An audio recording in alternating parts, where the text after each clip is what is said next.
All right, being 7 o'clock, I'm going to call the Coos Bay City Council meeting to order. Would you all rise and join me in the Pledge of Allegiance, please?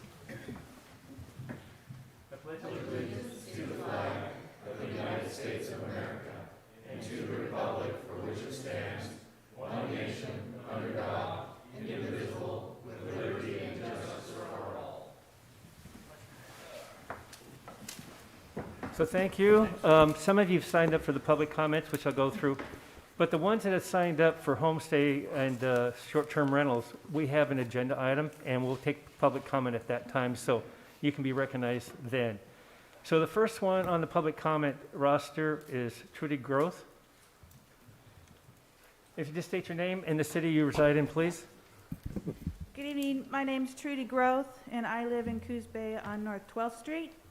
I know that you are putting in a grant for improvements to Mingus Park, and I would like to request that a couple of the upper tennis courts be converted to pickleball courts.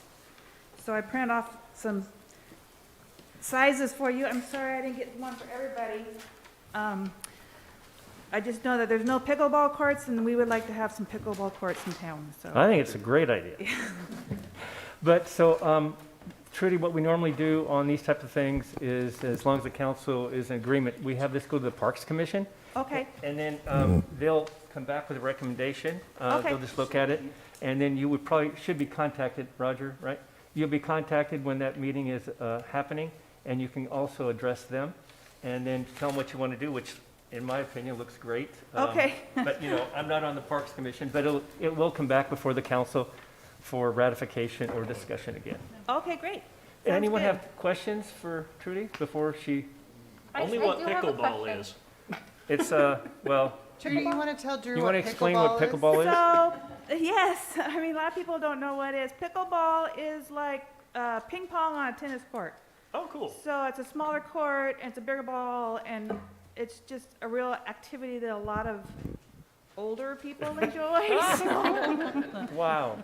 that's my request. And the Mingus tennis courts, the upper ones, I go up there a lot, and there's hardly anyone there. Yeah. So I wouldn't think that that would cause a lot of grief for the tennis players, but I used to run past those. I don't think I ever Yeah. saw anyone there. So, yeah, so so are you suggesting both courts be turned into pickleball courts or just Yes. one court? Good. I Okay. would like to have both of them turned into pickleball courts, and I read somewhere online you actually could turn 2 tennis courts into 3 pickleball courts. I haven't mapped that out or anything, but All right. that would be nice, because then you could have, 3 matches going on at one time, so. I think it's a great idea. You're going to give lessons? You what? You're going to give lessons? I am a novice player, so you do not want to take lessons from me. But I might know a few people who could give you lessons. All right. Well, thank you so much. I think it's a great idea, and we'll have it back before us. Okay, thank you very Thank much. you I for appreciate coming. your time. You Have a bet. good evening. Eric Clow. Hi, Eric. Come on up, please. And just give us your name again and where you reside. And your comment. And by the way, you have 3 minutes, and I will indicate to you when you have 1 minute left. Okay, great, hello, am I going through there? Cool, my name is Eric Clough. Try speaking to the mic if you can, Eric, please. Okay, Thank you. let's see. Huh?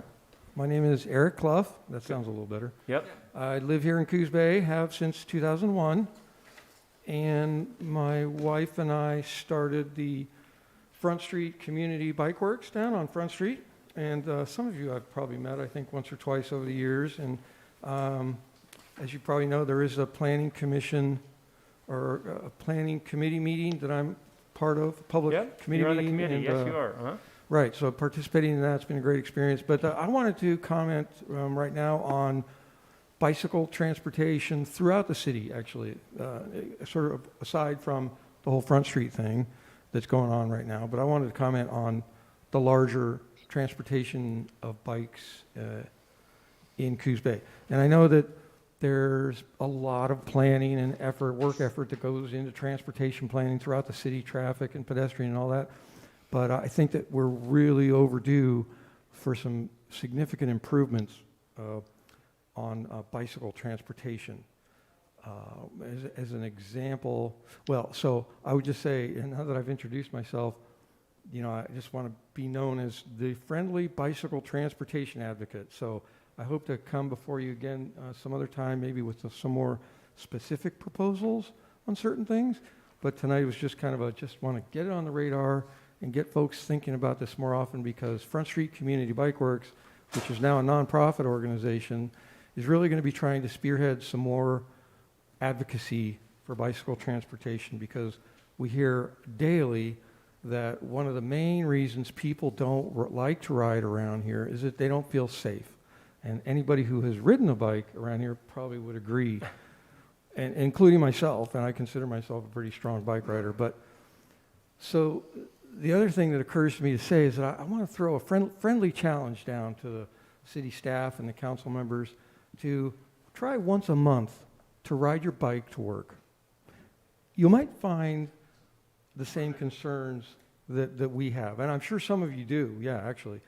But you might find some of the same concerns. And so I passed around, and thank you for printing the copies there, but I passed around a couple of just examples. These aren't specifics. I'm not trying to be specific with this, but this is the kind of thing that I think we really need to see more of, is visibility for motorists so that they know that there are bicycles on the roads and that they should be safe. And I think a lot of our streets have plenty of room for this kind of thing.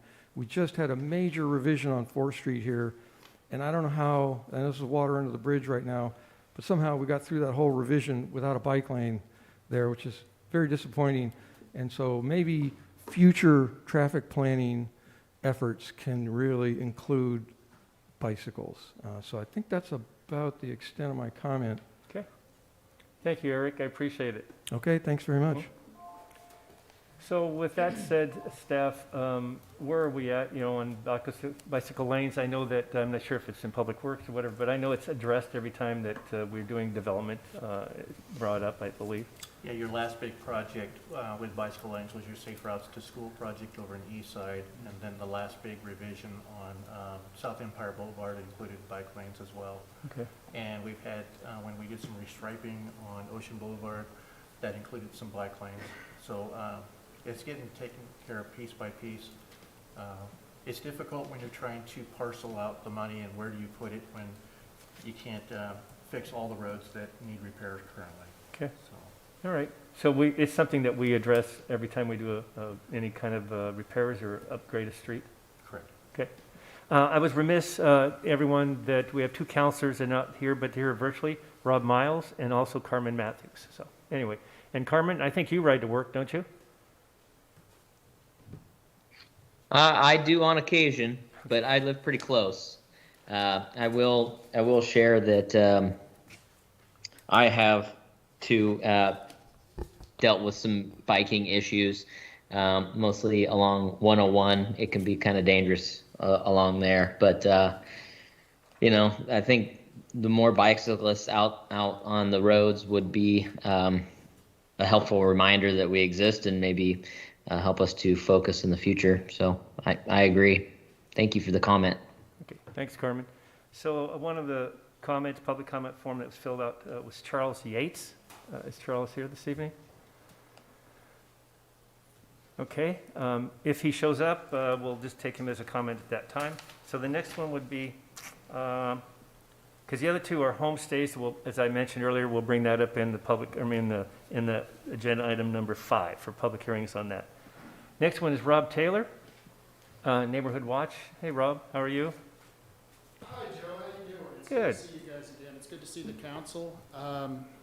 I haven't been here since you did the whole thing there. I love the decorations you got going on here. The reason I'm here is there was an article from a meeting that happened 2 weeks ago, the regular city council meeting, where the World had printed that there were vigilantes wandering the streets of Coos Bay, especially in Empire, and that the police were keeping an eye out for them. And I'm here to speak out. I'm part of that group. I go with them on a regular basis. I live in Bandon. I live 30 miles away, but every Monday at 3 o'clock, you can find me in the City Hall building. I do a lot of business in the city. And there's been an exponential amount of crime going on in the businesses. You can talk to Tim from Tom and Gigs.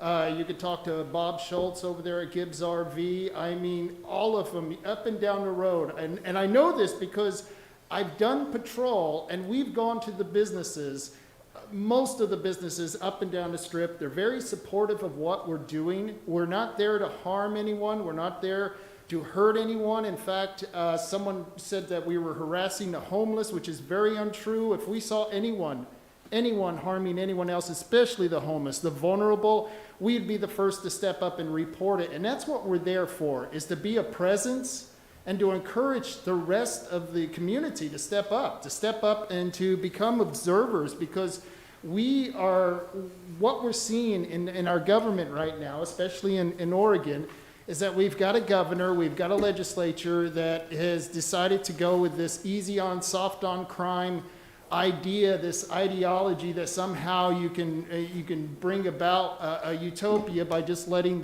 the shutting down the prisons and shutting down the mental institutions. And that's what our governor has done. She's shut down these mental institutions, and you've got the same people who are committing the same crimes who wouldn't be doing that if they had somewhere they could go, because they are people who are in need, but yet they are people who are breaking those windows. There's one guy down there, he's broken at least $5,000 to $10,000 worth of windows, and he's out there tonight. And he's probably going to do it again. And it's very simple if we would just have the will to do this. It would be very simple if we had places for these people to go. And they shouldn't be in jail. They shouldn't be in prison. They need help. And so I want you to know, as it comes from compassion, we feel compassion for these people, but we also feel compassion for the property owners who are victims. Being mentally ill is no excuse to violate the rights of others, and that's the only reason we're out there, is to try to make sure that we can protect ourselves and the people who live in our city. And I thank you for your time. Thanks, Rob. On the mentally ill and having a facility, I don't know, Drew can address it, and this council's addressed it, Stephanie. It's definitely a problem and an issue we need to deal with. But as far as someone coming forth and complaining, I don't remember anyone coming up and talking about the vigilantes at this meeting. You did have a public comment at your last council meeting Okay. that talked about it. Okay, but Chief, I mean, is there anything else that you've heard about it? I mean, I know that it was, I think, I saw, I got an email about it, but that was some time ago. I haven't heard any more fallout or anything of that nature, and so yeah, I mean, it was just based off of that public Right. comment last. But we addressed it, I thought, and I mean, at least in an email, I think it was responded to, so, okay. Also, then we have a couple more here. Matt Wilbanks? All right, thank you. I'm going to try and stick to my script here, see if I can do it in 3 minutes. Okay. My name is Matthew Wilbanks. I'm here representing Coos County Neighborhood Watch and WIT Industries on Ocean Boulevard. I'm a disabled veteran, have 15 years experience in private security, 12 years experience as a emergency medical responder, and I'm a graduate of the Oregon Reserve Officer Training Academy. I've been a resident of the Coos Bay area since 2002. At the last city council meeting, another local resident expressed a fear that our group was engaging in, quote, vigilante violence, which has already been mentioned, against the homeless in our area. Not only is the accusation of violence completely without merit, I myself have been homeless since spring of 2020. Apparently, this person thinks that I am in the habit of engaging in violence against people just like me. Recently on social media, this same person who openly identifies as Antifa called our group a, quote, fascist death squad. In comments to you on January 4th, they claim there has been no provable threat of Antifa here. How can you trust someone who is Antifa when they say there is no threat of Antifa here? Additionally, Antifa is well known for threatening and trying to defund the police. I find it ironic that a person who supports Antifa would tell you in their public comments that the concept of non-law enforcement officers patrolling makes them uneasy. Since they don't want either the police or private citizens to protect our communities, I must assume they want anarchy or to control the policing power themselves. In just over 1 month, our group has received the support of multiple business owners and individuals. Some of these people are here today. This last week, we logged 35 man-hours patrolling primarily in Empire. Here's a list of some of the things we've done in the past month. Interrupted an individual who was trying to break a window at Vape Junkies. Called in a broken window at Or Coast Music. Also cleaned up a large amount of trash strewn on the sidewalk nearby. Provided a taxi home out of our own pocket to a young lady on the street late one night. Called in a person who was wandering into traffic and hitting objects with a metal pipe. This person was combative with the police, placed under arrest, and cited for an outstanding warrant related to 6 criminal charges. Called in another person who was wandering into traffic, and called in a group who was shining a laser pointer at us and other traffic on Newmark Avenue. No matter the blatant lies told about us, we will continue to assist local residents and business owners who don't deserve to be terrorized by criminals who are rarely held accountable for their actions and are released as quickly as they are arrested. We don't believe any of this is the fault of the Coos Bay Police Department. They are doing an excellent job coping with a tough political and economic situation. Thank you. Thank you, Matt. Josh Haystad? Haystad, come up, just give us, well, I already mentioned your name, but if you could just repeat it and the city you live in, please, and your comments. My name's Josh Heisted. I live on East Bay Drive. I'm probably about 4th generation of my family in this area. One of my big concerns, and this is a problem, this crime that's been going as far as burglaries and theft, has been stemmed back for well over 20 years. Anybody who's been in this area longer than that is probably well aware of this. My problem I'm having right now is I gotta make a living. And when my place of work is continually broken into on average from 3 to 5 times a week, and we're getting hit for $10,000, $20,000 worth of equipment, tools, things that belong to the customers, well, I can't, if they're stealing my tools, I can't make a living. If I can't make a living, well, then I'm not paying taxes. I'm not putting anything of value into my community. I can't, because my source of putting that value into my community is being taken away from me. I don't know what the correct answer is here, but this current situation, what we're doing now in this community, not me as this group, but the community as a whole, isn't working. So we need to get together on this and figure out a way that we can solve these problems, whether getting help for people who have mental issues or drug abuse or something. We got to do something, because this throwing the hands up and stepping back and saying, you know, hey, we don't know what to do here, or we don't have the resources to do what we think we'd like to do, that's not working. We got to come up with something. And that's part of what got me involved with the Neighborhood Watch, because if this is allowed to go on anymore, I'm going to be out of a job. And that's my main motivation. So I know I don't have all the answers, but I'm doing what I can, because the best thing, well, I shouldn't say the best thing, but doing something is better than doing nothing. And that's a huge problem in this community. You know, I wish more people would step up and take ownership in their community. I don't see a whole lot of that happening, but I came here today to basically express my grievances and explain the situation that I'm in, because I know I'm not the only person in this situation. I know dozens of people that are in the same boat that I'm in. And I think that about covers what I have to say. Thanks, Josh. And, you know, I'm sorry for what you're dealing with on the loss of your equipment and stuff, and we'll get the chief up here to address it. But yeah, you know, I know it makes it hard to do business, and vandalism is definitely not something that we advocate, and we want to try to resolve. So. Well, one instance last spring, my service truck got broken into. There was close to $30,000 worth of equipment stolen off that truck. Without that service truck, I can't do my job. Sure. And when my employer has to cover part of those losses, I had $6,000 of my own personal tools taken off that truck that I couldn't afford to replace, but I had to figure something else out. And when I'm putting out this money, I'm not making much money. My employer's putting out that much money. Well, there goes any possible pay raise where I could make enough money to at least help me out with that. Sure. So, Can I just ask, was this an Empire that you're talking about, that this service truck Yes. was broken into? yes, this was an Empire. Okay.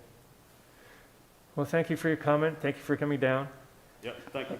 So Chief, you're aware of the Neighborhood Watch, and, I mean, we do have some issues with vandalism, obviously, and you're aware of it, I'm sure. And so, can you enlighten us a little bit? So, Well, yeah, we are aware, and what we've communicated to the Neighborhood Watch Group is to report any of the incidents that they have seen or witnessed, be a good witness, let us handle it through the criminal justice system, which they have done that very well.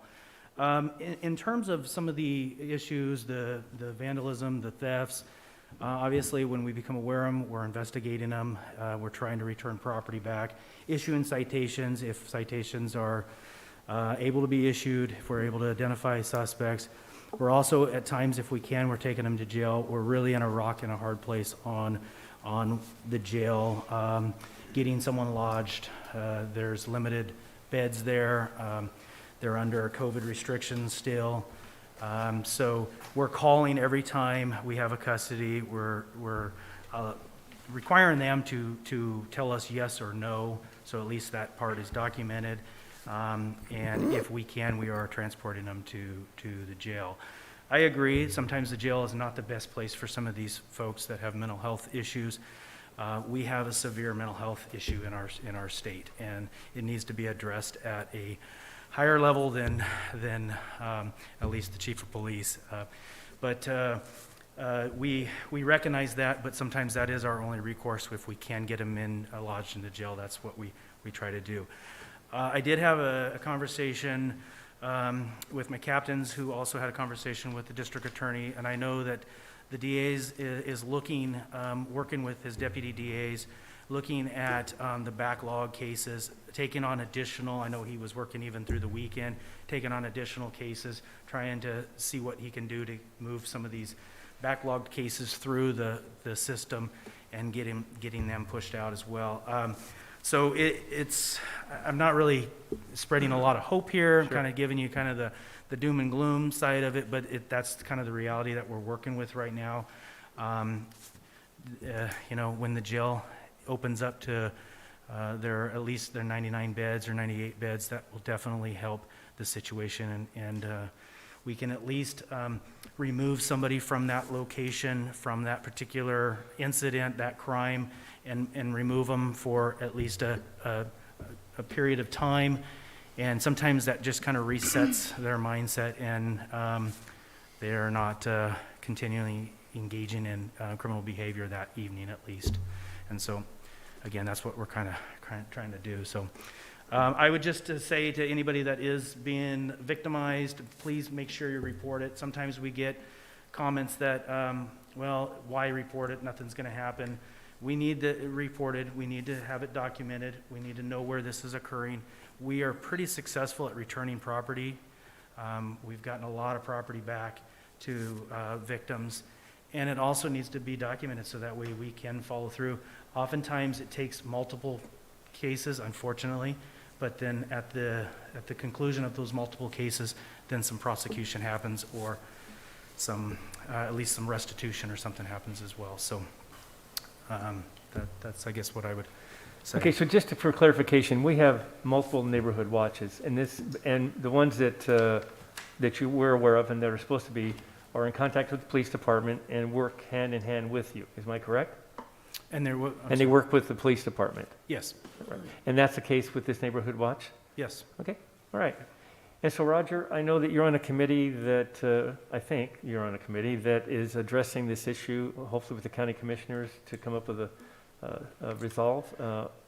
And you want to give us a little comment on that, if you'd like? Yes, I can say that myself, other city managers, other police administrators all met with the county commissioners, the sheriff, and the district attorney about this issue, both not having enough bed space to provide some impact to those that are committing crimes or suspected of committing crimes, but also not having enough personnel in the DA's office to prosecute some of these crimes. You know, unless, and I'll always say, if the whole system's not working, none of it's working. And that's the problem right now. Half of the system's not working. So we began a meeting, and unfortunately, I think I was vocal enough that I got in charge of a committee.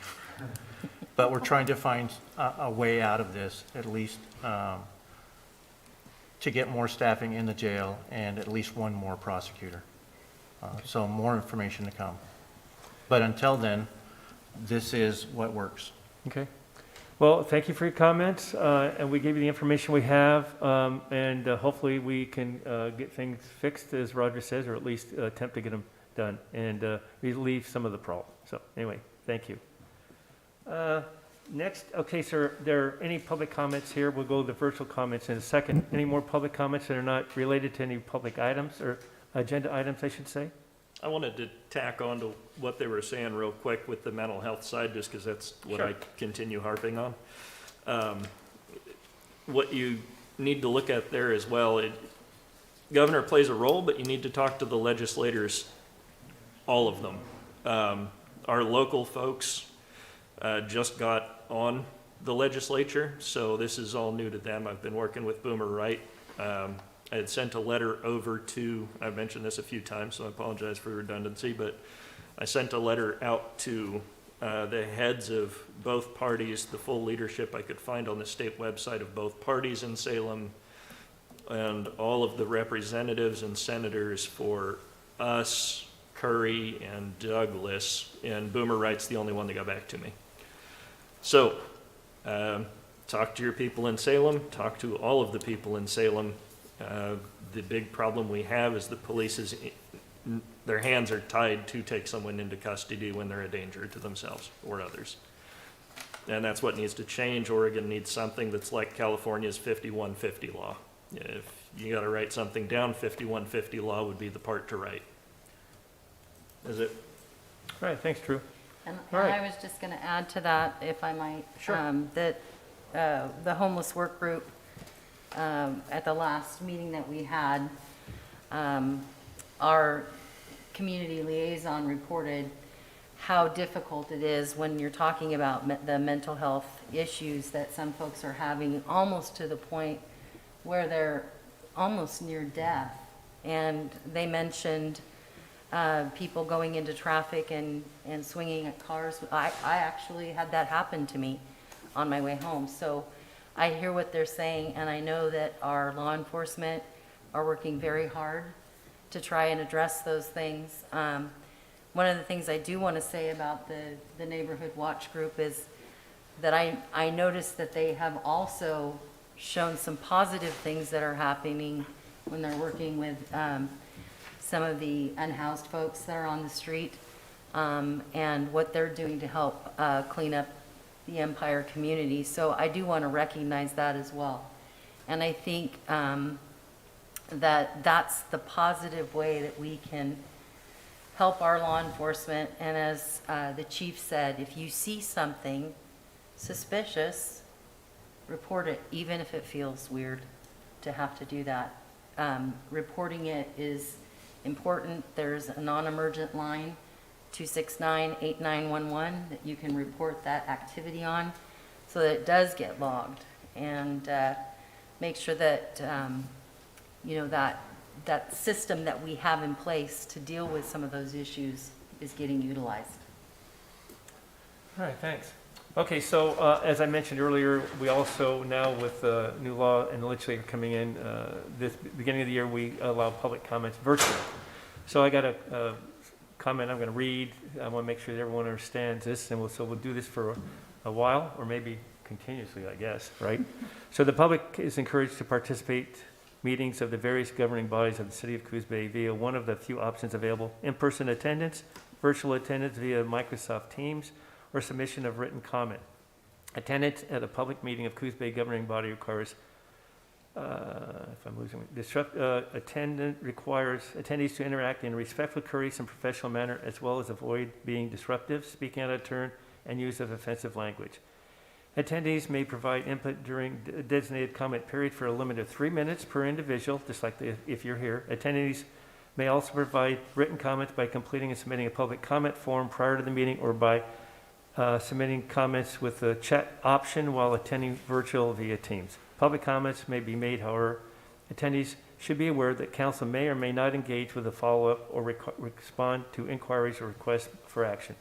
The intention of the public comment period is just that, a period for the public to provide a comment directly to the council. Public comments become part of the public record. We have Cameron that is virtual. So Cameron, if you'd like to go ahead and make your comment, this would be the time. Yes, hello. Thank you for having me today. I wanted to say that I wanted to respond tonight to some of the people that have came here to defend their neighborhood watch, to defend their actions. I don't think the problem is words and terming of them being vigilantes or them being a fascist death squad. I think that part of the problem is that this neighborhood watch came out of hostility to begin with.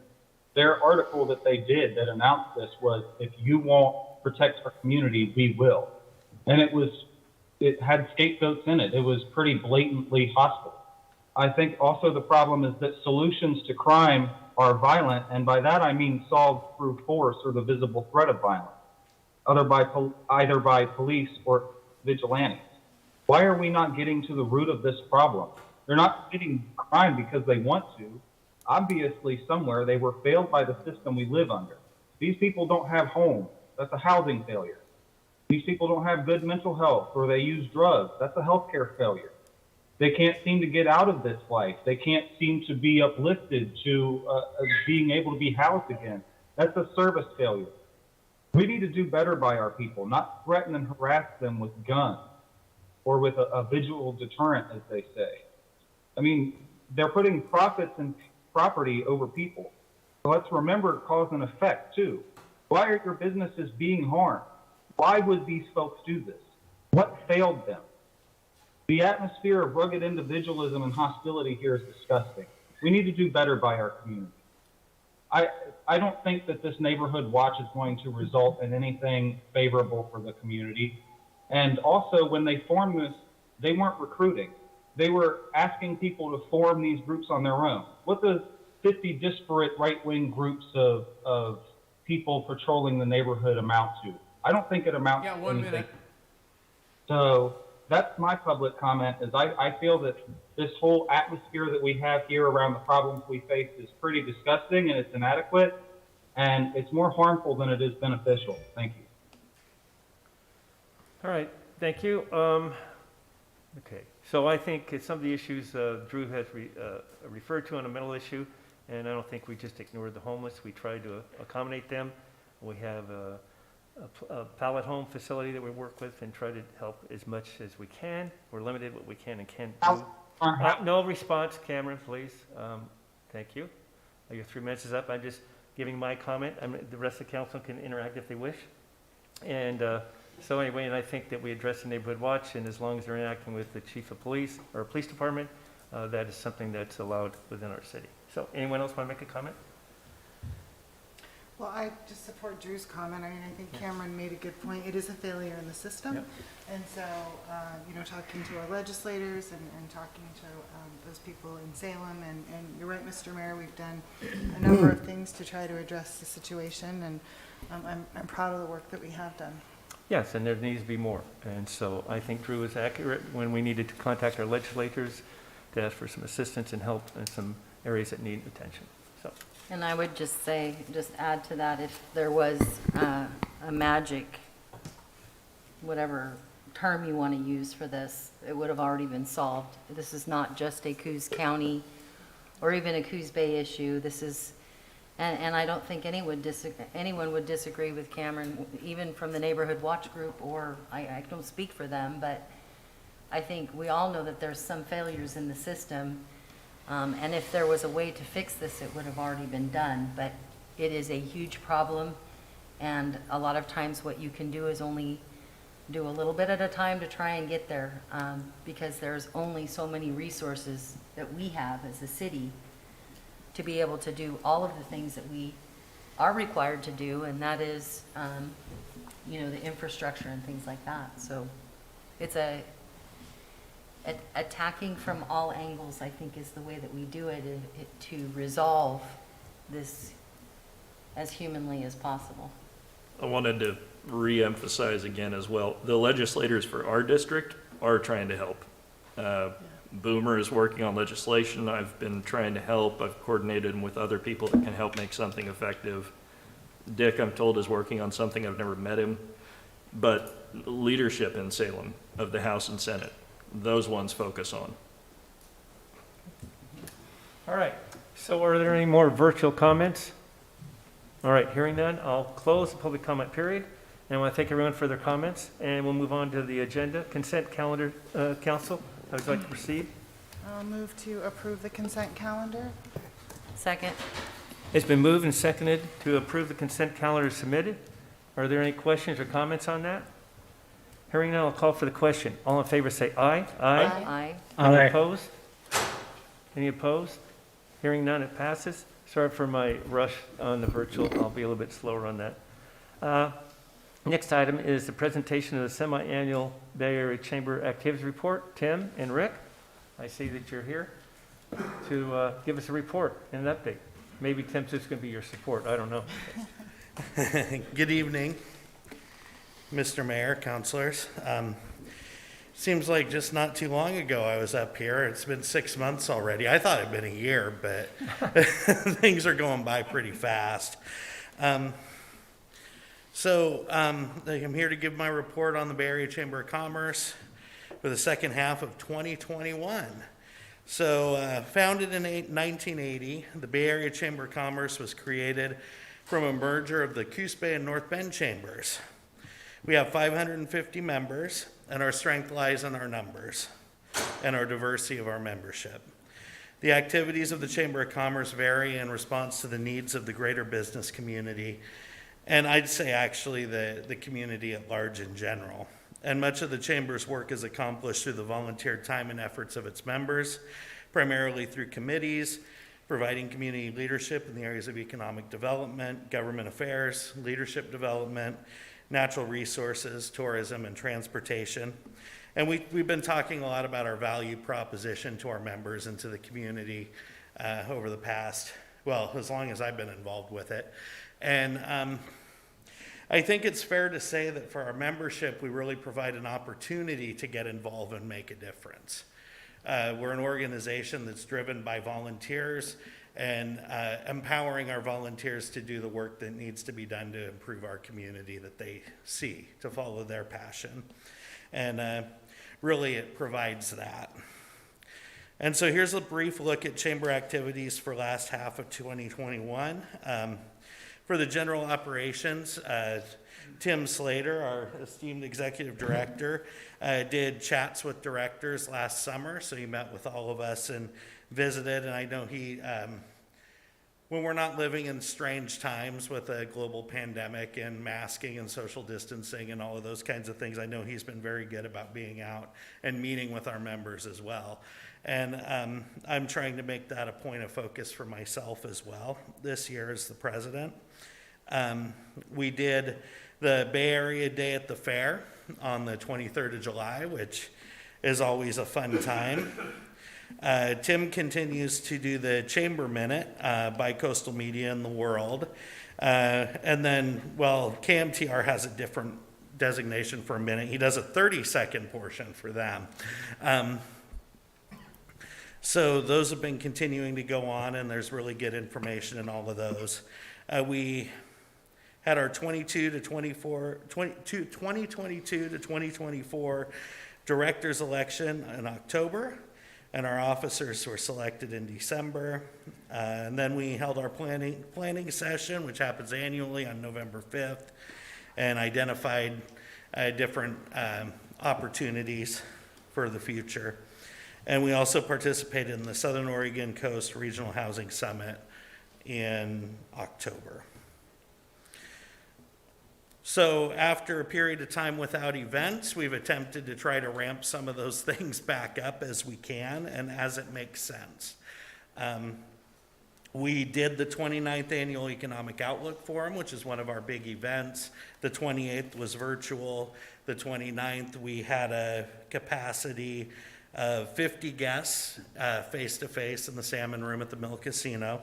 And then another 78 participated online. We're getting pretty good at mixing up the virtual and the face-to-face, so that's been a good thing. It came off well, and John Mitchell, our keynote speaker, every year, is committed participating one more time for the 30th in December of 2022. If any of you haven't made that, I'd highly recommend that you give it a shot. It's a morning investment, but it's a lot of fun, and there's a lot of really great information. We have had 7 ribbon cuttings during the last part of 2021, which included reopening of North Bend's pool and a couple operations celebrating their move to Coos Bay Village, and also the opening of the college's new health and science building. In fact, I'm actually going to be hosting an event later this month over at my farmer's office in North Bend if anybody wants to come over. It'll be, I believe, the 27th at 5 o'clock. That's our business after hours, which is something we've been trying to do every month. Our Wednesday Business Connection program was restarted after a hiatus. We restarted at the mill on September 1st, and we think that's a great opportunity to reconnect folks and networking, and also get them engaged with some information about what's happening in our community.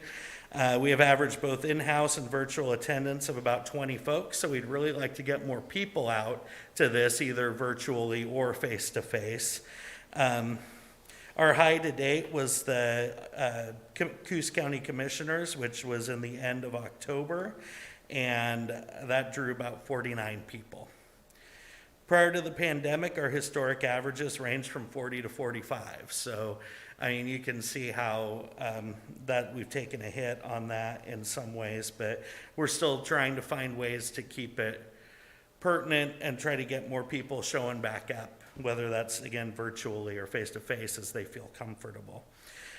Leadership Coos was also reestablished for the 21-22 class. Their opening session was in September, and it happens the second Tuesday of each month. Now, this month, as we're talking about events, the January Leadership Coos session was actually canceled due to COVID concerns. So we are, keeping a mindful eye towards all of these things and being as safe as we can and being willing and able to make changes on the fly and to be nimble has been really important these last couple of years, and we continue to see that happening. Our Workforce and Education Committee has really stepped up and done some amazing things. They've got some really inspired, passionate leadership, and everything with the chamber goes back to passion. We encourage people to come in, identify what you're passionate about, and do it. And so that Workforce and Education group is a great example. They've enhanced our scholarship program, and they did one raffle this year that brought in about $2,000. $500 of that went to a student from Marshfield to get a scholarship, $500 for North Bend, and then $500 towards Southwestern Oregon Community College and someone pursuing an education in the trades. Well, this year, North Bend School District Superintendent Kevin Bogetson won the $500 prize, so we had $1,500 in scholarships and $500 for the prize, and he donated it back. So a fourth student will be able to have a $500 scholarship because of his generosity. And I'm almost done. We also promote tourism. So the chamber, through the tourism committee, has been part of the team to help promote the process to establish a lodging tax for the Charleston and Barview areas that we think will enhance tourism promotion on the South Coast by providing more resources to that part of our Bay Area.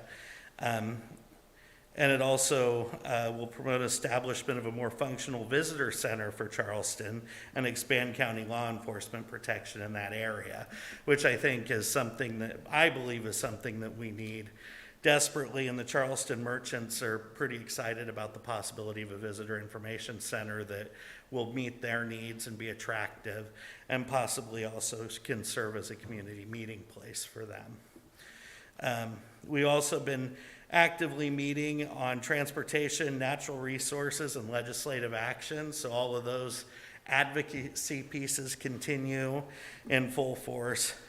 And then, of course, I mentioned it a couple times, but the potential cloud over our community, our business operations, and how we care for our families is the impacts of COVID. And we plan for a safe and active future, getting folks together. Again, we're going to be working on the fly sometimes, making adjustments as things change, but so far so good. And when COVID requires a different response, we'll continue making those adjustments. So my theme for the year for 2022 is a rising tide lifts all boats, with the idea and the philosophy that what's good for one organization in our community is good for the rest of the community, and there are positive impacts. What's good for Coos Bay is good for North Bend, and vice versa, and Coos County and the South Coast in general. We're all in this together, and we need to keep working together for each other and our own benefit. Thank you. So, any questions for Rick? So I have one, Rick. So Yeah. you mentioned the TLT ballot measure that you're working on. So can you elaborate when that comes out? It would be in the May 2022 ballot, and actually it will be on the May 2022 ballots. That's been decided. And it would be a 9.5% lodging tax on establishments such as vacation rentals, hotels and motels, campgrounds, RV parks, groups like that do short-term stays. It's primarily focused on drawing revenue from tourists who come to town to visit, stay and play, and then help us promote our community and our businesses with a little bit of a focus on Charleston too, because they've been wanting to participate. Rick, if I remember correctly, that map includes, Bay Point Landing, the RV park, and I think part of the state parks. And so Yeah, it's essentially the Barview area down about to Shore Acre, or Sunset? down to Charleston, and then out past Shore Acres and that way. Yeah, that's wonderful. Thank you. Yeah. So just to follow up on Lucinda's comment, those businesses in that area support this, but this has to be a countywide vote, even Yes. though it's only going to be Charleston and the Barview area that's affected with this room tax. Correct, because it's Charleston and Barview are not incorporated communities, so therefore, because they're part of the county, the only way to do it would be to send it to a countywide vote. But it's only going to affect a certain group of businesses that the room tax will be initiated on. The rest of the county will not.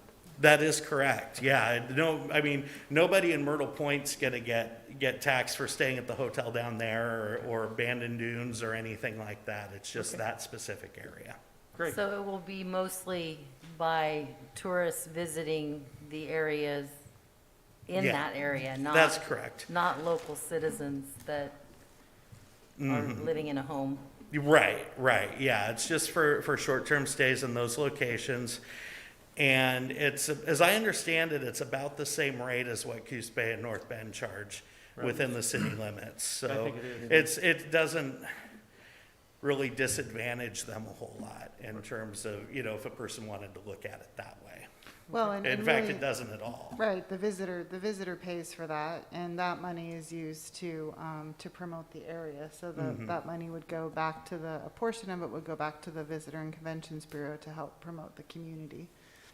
Correct? That is correct. And that's pretty standard across the state. If I were to travel to Newport, then I think theirs is like 11% or something. Yeah, most communities have it, and the uses for those funds are mandated by statute, essentially, by state. The legislature decides, how those are put together, and then that's in the statute. And this was initiated by the Charleston, I forget the group. The Charleston Merchants Association, Right. that's correct. So the businesses in Charleston want it. Right. Which is an interesting thing when you watch tax measures a lot of the time. Well, it's really not a tax, it's a room fee, basically, for Oh, visitors. So, yeah. All right. Any other questions? I like your motto about, all working together. I think that's important. This community, and North Bend and Coos Bay have been, and with the county, it's been something that we've been doing, and it's really nice that we all get together and do things. And whatever it may be, housing, tourism, whatever it may be. So, anyway. Thank you. Thanks, And Rick.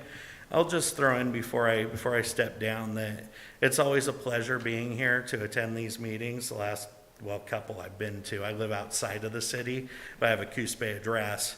And I've been really impressed with the way you guys engage with speakers who come and provide comments and stuff like that. I used to work in government, and I've been to way too many meetings where it just kind of, somebody talks and everybody kind of has the blank stare, then they get up and go on about their day. So it's really heartening to come and hear that you guys actually listen to people when they talk. So thank you. You bet, thanks. Okay, we'll get on to the next agenda item. So this is a public hearing to consider amending Coos Bay Municipal Code Title 17 Development Code regarding short-term vacation rental regulations. And this would require an enactment of the ordinance. So what we'll do before I open the public hearing, what we'll do is have staff address it. Carolyn will be in Public Works, and our planner will be addressing this and giving some input and information. And then after that, we'll take some public comments and go from there. All right? So, Carolyn? Yes, good evening. This issue has been on the radar for some time, and we're here tonight to kind of walk you through a little where we've been and then what the Planning Commission is recommending. I think the big piece is looking at the big picture, and that's provided in your comprehensive plan that talks about the land uses in the city. It discusses resident services and safety, but it also talks about economic development, and that translates itself into tourism, TLT, and ultimately the bailiwick kind of ropes itself around the idea of a vacation rental. This ordinance would create some parameters and requirements for vacation rentals, and also create what's called a homestay option, which I'll get into in a little bit. The Planning Commission met once in 2019 and 3 times in 2021 to walk through this at your directive to look at some options for vacation rental regulations. They held 3 public hearings, had approximately 15 speakers over that period of time throughout different parts of the city. Most folks came from the Prefontaine area, but there were smatterings of others throughout the city as well. The work that they did really began with a look at some other communities. They looked at, in 2019, they looked at Astoria, Cannon Beach, Newport, Reedsport, Gold Beach. They looked at Brookings, and they also looked at 3 coastal California communities, and they came up with a draft that your council took a look at and asked them to go back and do some more work. Ultimately, in their other meetings, they looked at the cities of Warrenton up by Astoria, Bandon. They also looked at Coos County, and ultimately they came up with, after public hearings with lots of public comments, this draft set of regulations with a recommendation for you to adopt. There, in your staff report, there's also an exhibit identifying other Oregon coastal communities and what they do. Getting right to the draft ordinance and its contents, the first piece of the ordinance would essentially change some of the procedures for expanded notification of neighbors. These types of projects are called a type 2 administrative review. The standard notification area for the neighborhood when we're letting them know that we have an application is 150 feet.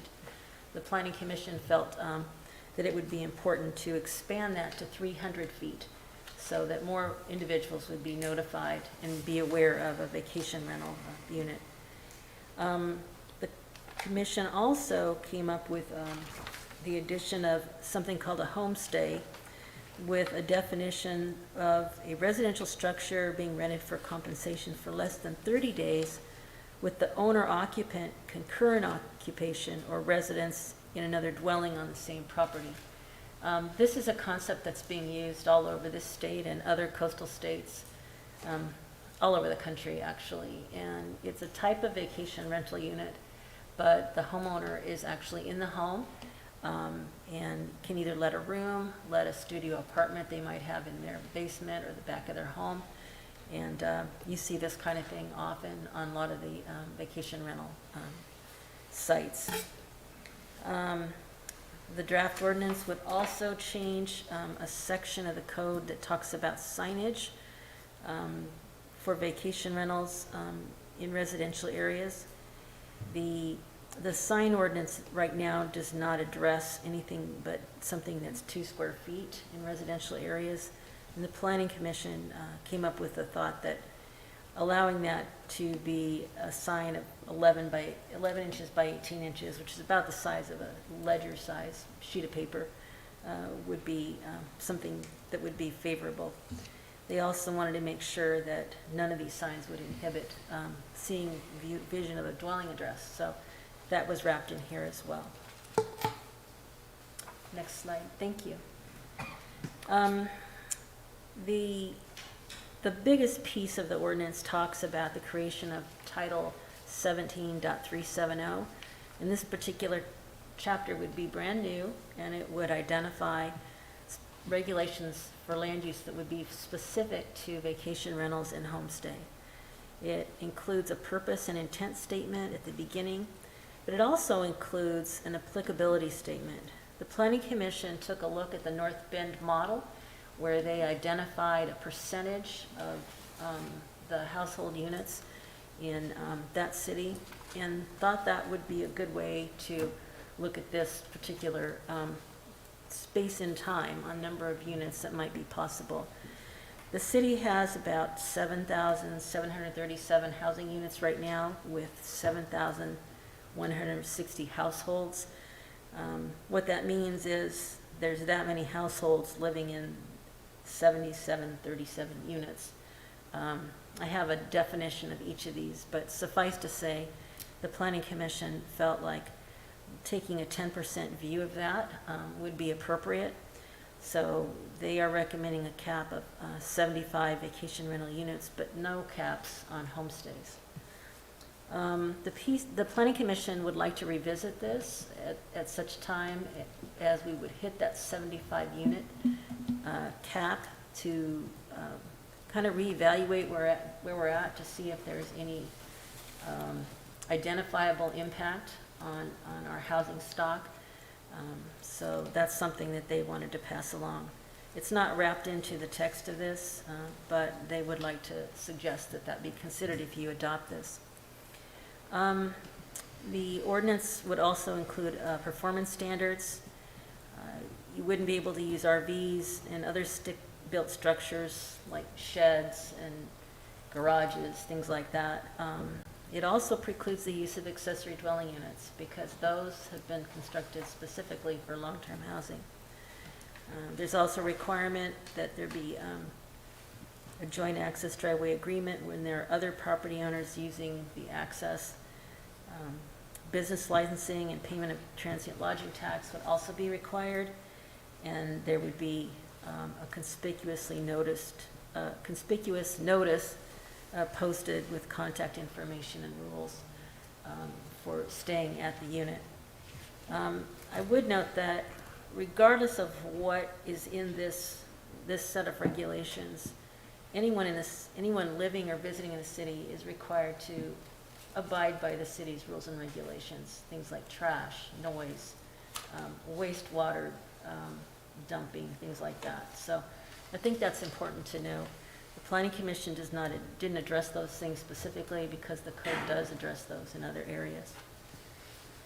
Some other standards would be carbon monoxide and smoke detector installation in bedrooms, address numbers visible from the street. Going back to the business license requirement, there'd be an annual verification of contact information, of ownership, and who could be reached were there a problem with the unit. Kind of echoing what I've said before, compliance with all city regulations. Looks like here I've repeated contact requirements.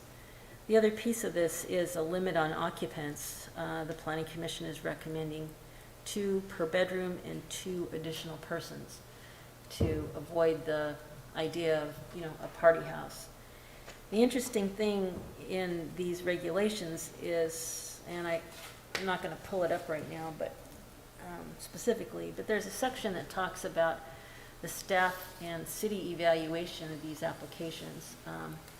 It would ultimately require us to go out and take a look at the property. And while these limitations and opportunities are all outlined here, there's no guarantee that it's going to work out for someone to apply for a vacation rental unit.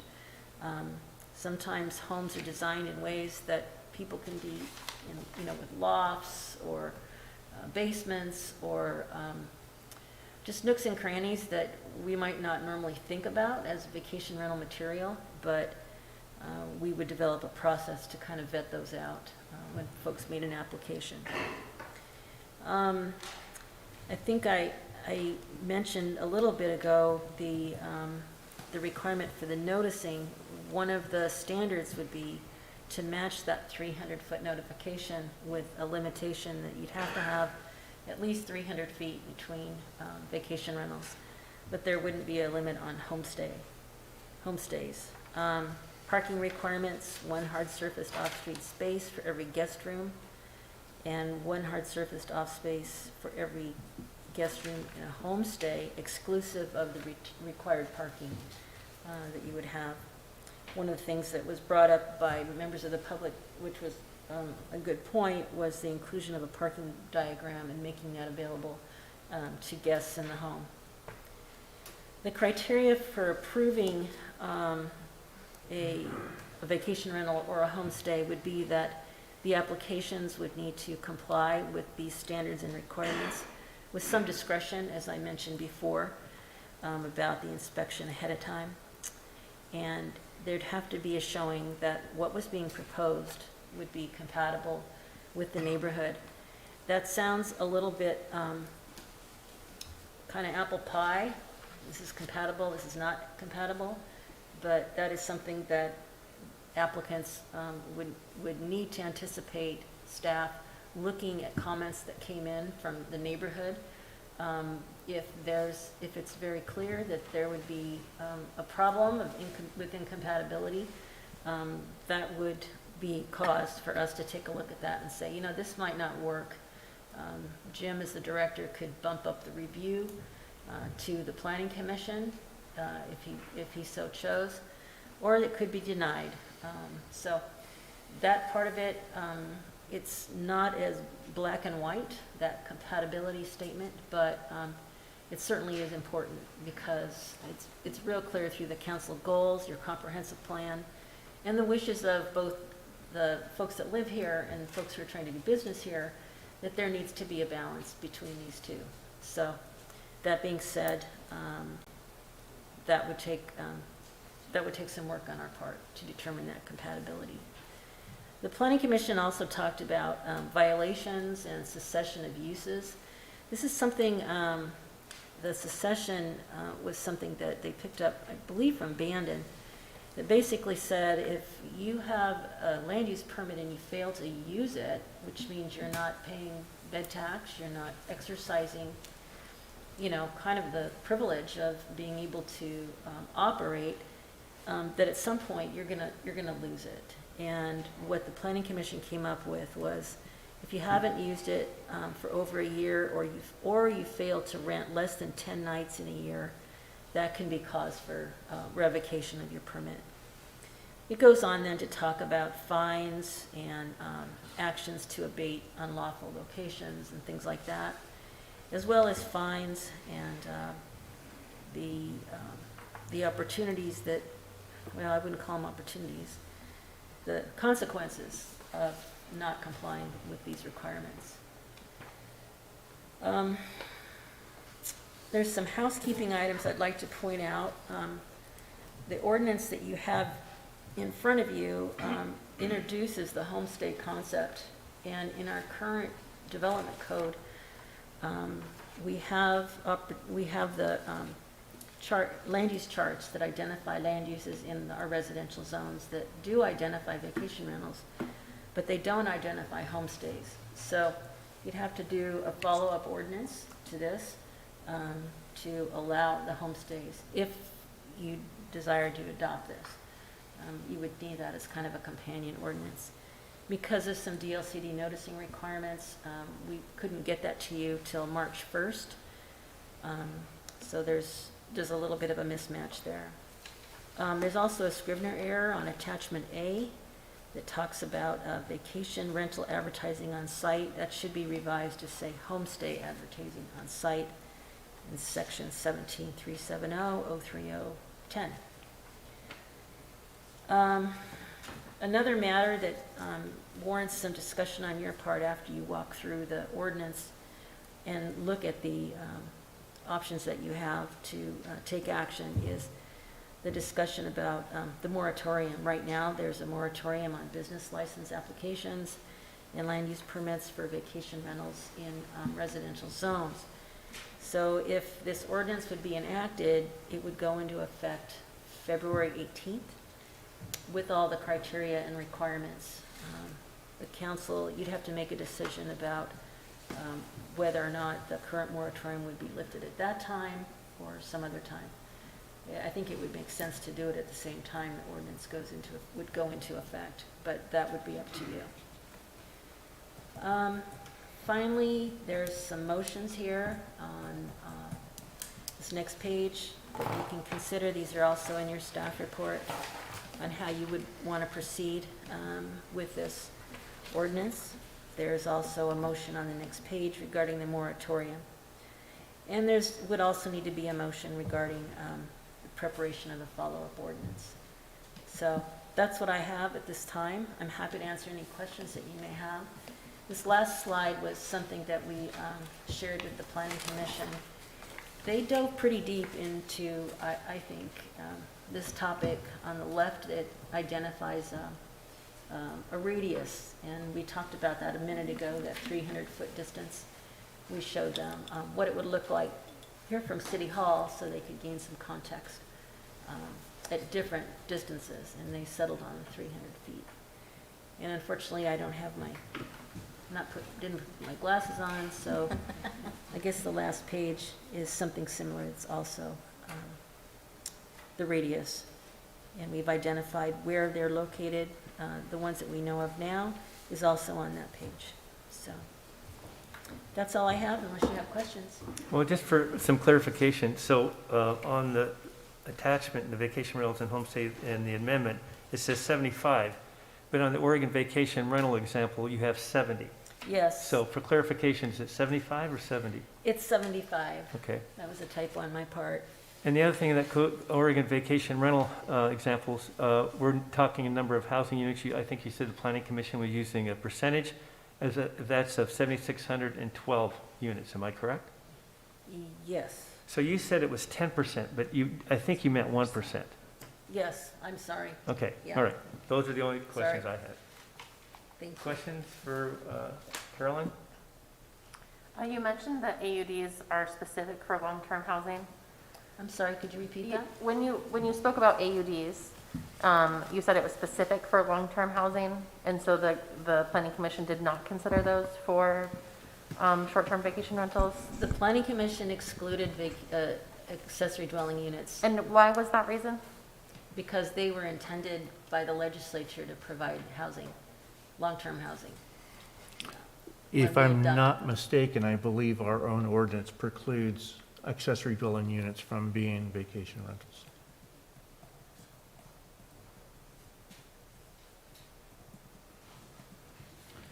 Carolyn,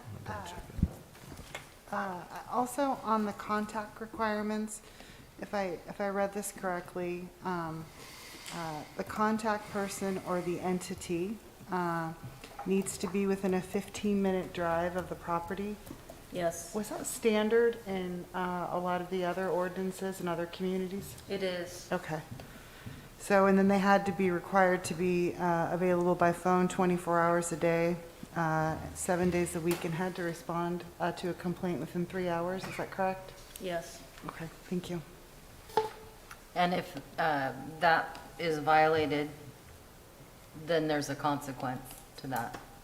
Yes, there can be, yeah, or there would be. Okay, any other questions for Carolyn at this time?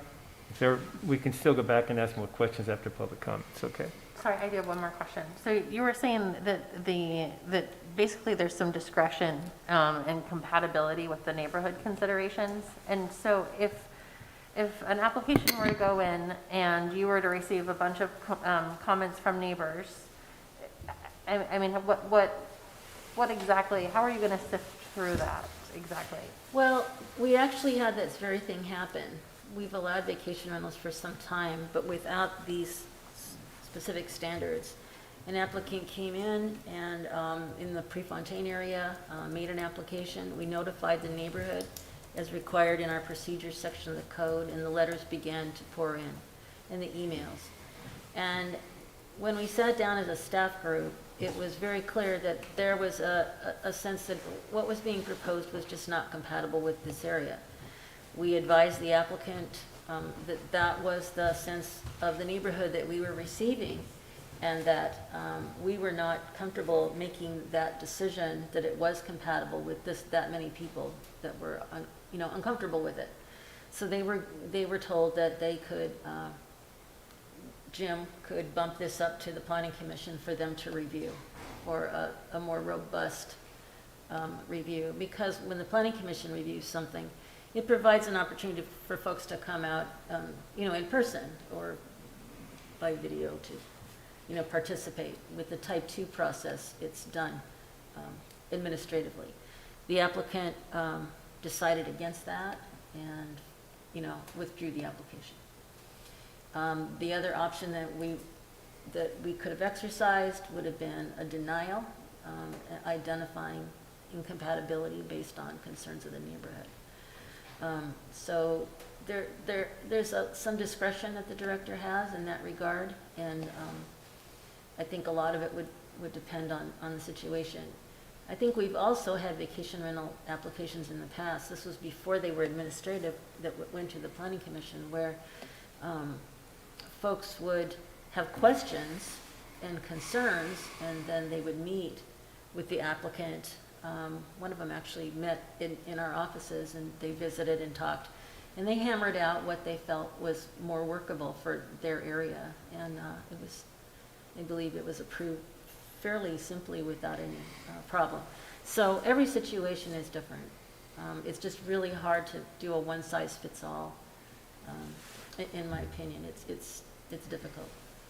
But the good news about this ordinance is really we're protecting the citizens because we have a lot more detail in this ordinance, and it's much more specific than the prior ordinance. Yeah, the ordinance that we have in place now, we had drafted these standards to go with that ordinance, but the council in 2019 said, well, let's have the Planning Commission take another look. And then COVID and all the other projects that we had hit in 2020, and the rest is history. So here we are. But the council did authorize vacation rentals back when we did some amendments 2 years ago, with the expectation that we would come up with some specific criteria just for those. Great, thank you. Sure. But also, for a little bit further on that topic that Sarah asked, so no matter what the decision that's made at the staff level, there's options for this to go further. So it can be Absolutely. appealed to the Planning Commission, and then if there's not satisfied, it gets appealed to the Coos Bay City Council. Yes. So it's not just made by staff without some options to the applicant or the homeowners. So there's always more to it than just that. So. There's communication beyond just an application. Right. And denial is what they're saying. Okay, so. I'm sorry, one more question. No, that's fine. I Go saw ahead. that many cities had specific application fees attached to short-term vacation rentals. Was that a consideration? It seems like there's going to be a lot of staff time involved. I think it's going to depend on the application. The type 2 applications cover a lot of things. So, I mean, I think at this point, we're comfortable with the fee that we have in place. We haven't gotten there to where we would suggest a new fee at this time. We do have a standard rate I think it's $72 an hour. Something like that, so that if, say, somebody wanted to just investigate the idea and spend more than a half hour of staff time, we would charge them to, you know, kind of walk them through. But generally to process one of these, if you have a set of criteria and folks comply and you've done all the notification, yeah, I mean, I think we'll be okay. So that is something though that came up with all the speakers in all the letters. There were many letters with lots of comments on the regulations themselves, and then on things that the Planning Commission does not have any authority for, nor did they advise you on things like, you know, the fees, the internal process of how we're going to do inspections, things like that. So they were pretty clear to try to just stick with, you know, some criteria and standards for you to look at. Okay, anything else at this time? If more questions come up after public comments, you know, we'll have lots of time for questions if necessary. All right, that being said, I'm going to open the public hearing to consider amending Coos Bay Public Code Title 17 Development Code regarding short-term vacation rental regulations. This would require an enactment of an ordinance. So this would be the time you come up and give us your name and where you reside and your comments.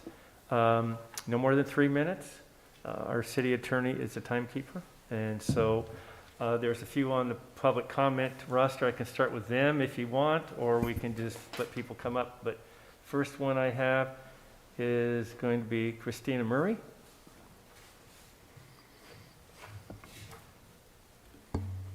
Hello, my name is Krista Murray, and I live in Coos Bay.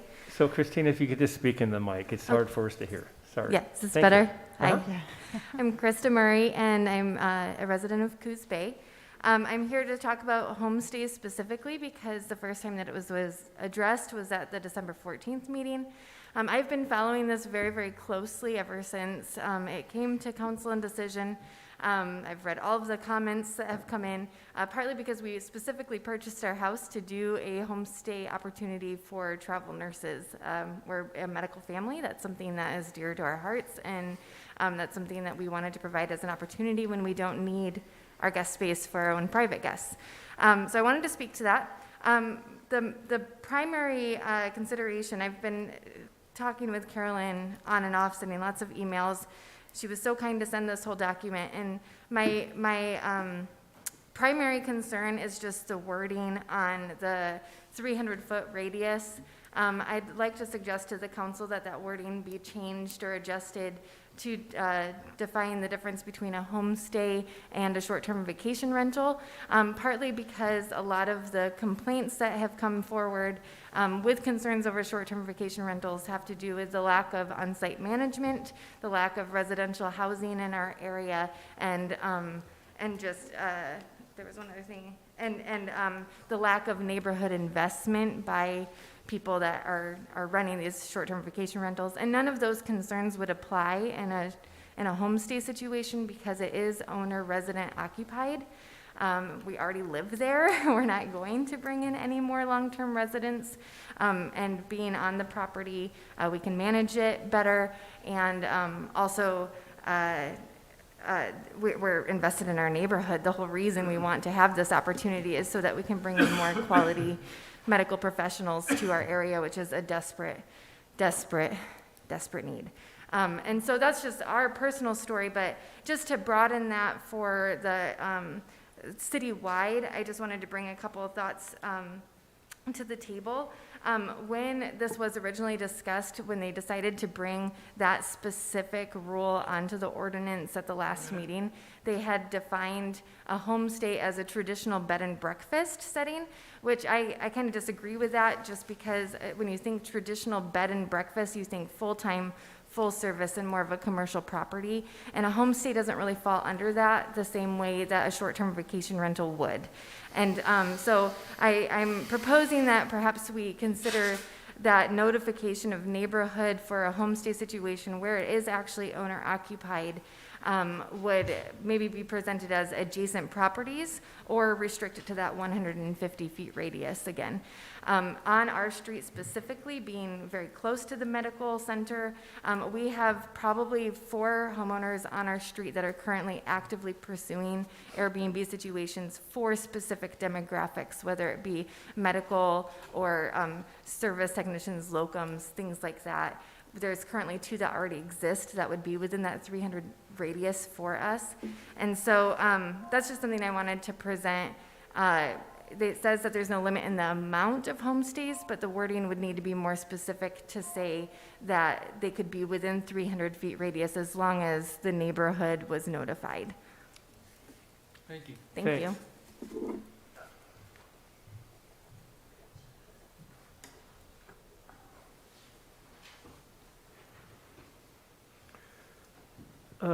Okay, Jason Murray?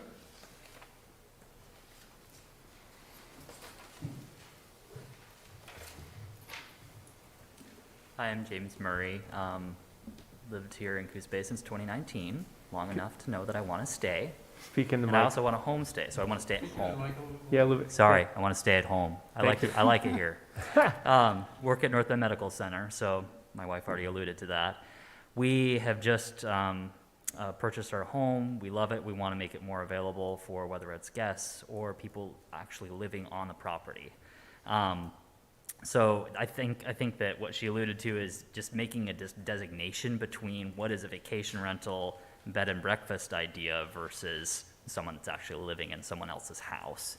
I think there should be different restrictions for that or opportunities for that. So kind of the streamlining process probably needs to be addressed, like as far as permits and that sort of thing. We've kind of run into some long phone calls. Most of them have been informative, but as far as figuring out what exactly can work in this scenario of a homestay. So people will be less likely to comply if the process is confusing and cumbersome. And I have heard that there are lots of Airbnbs in the area, which cause part of the problem in various neighborhoods, just because they were either, owned by someone maybe that was even out of state or not available to get in contact with. And that's kind of different when you're owner on the property. I'm repetitive. So also like a packet with requirements, all those things and applicable codes would be helpful just to streamline it a little bit. That's all I have to say.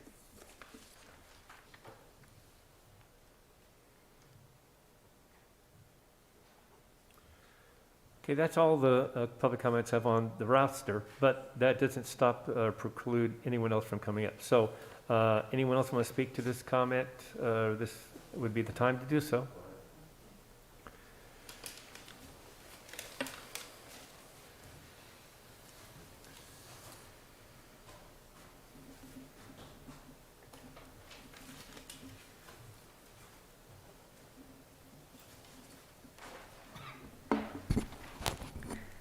Christine Moffett. I live in the Empire District of Coos Bay. You've heard from me before. I want to thank the council and the staff and our dedicated citizens to making significant progress in this issue that we've been dealing with for a number of months. I think it's an issue that's affecting not only our community, but many, many communities throughout the U.S. and particularly in high-valued areas of the coast. I'm impressed with the progress in defining the nature of the differences between the homestay and it was just spoken to. And it's very important that we consider that homestay really has a great value to our community because there's somebody there that if it's a tourist, they're playing a docent role in helping people learn things and understand what's going on in the community. So I think that's really important to differentiate. But I'm still not comfortable with the proposed code considering a cap even of 75 vacation rentals in residential neighborhoods. Because of the difference of our different residential neighborhoods, what the closeness is, the structure, and the nature of those, the proposed situation is putting more of the onus on the local residents to say, it's going to work or not. And I think we need more detail in looking at areas that that's going to work if they're going to go in residential neighbors.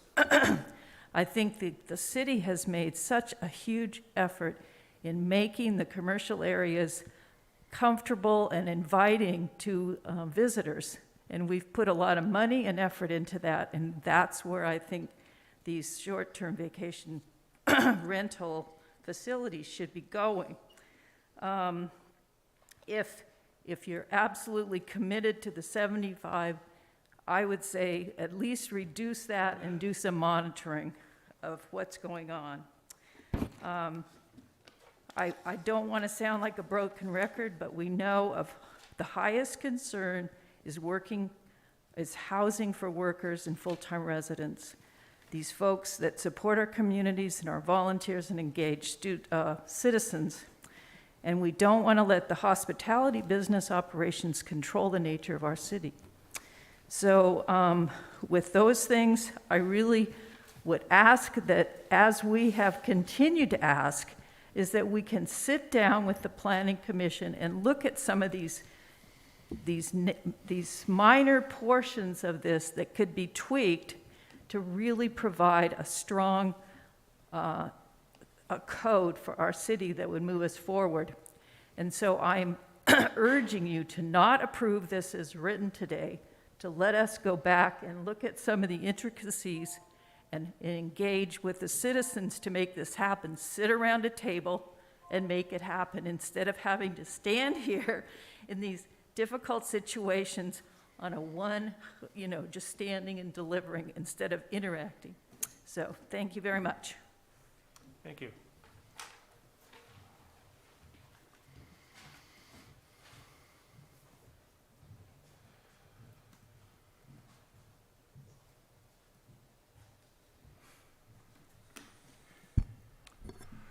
Jim Behrens, Coos Bay Empire. Christine echoes a lot of things that I think should be done. One of them is actually sit down and work out something that is not real estate industry directed. And that's what this is, okay? You have a housing shortage. It impacts the abilities of employers to staff, employees to grow. It causes us all sorts of problems with worker shortages. I have only talked to one employer that has not had housing mess up getting their best candidate. Just one. How many millions of dollars locally are we losing because we don't have housing?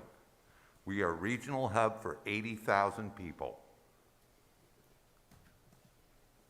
How much money are we spending, our money, going to Roseburg and Eugene?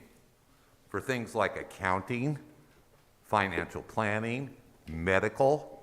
These are all people that need to live here. And the jobs are here. They can't find a place to live.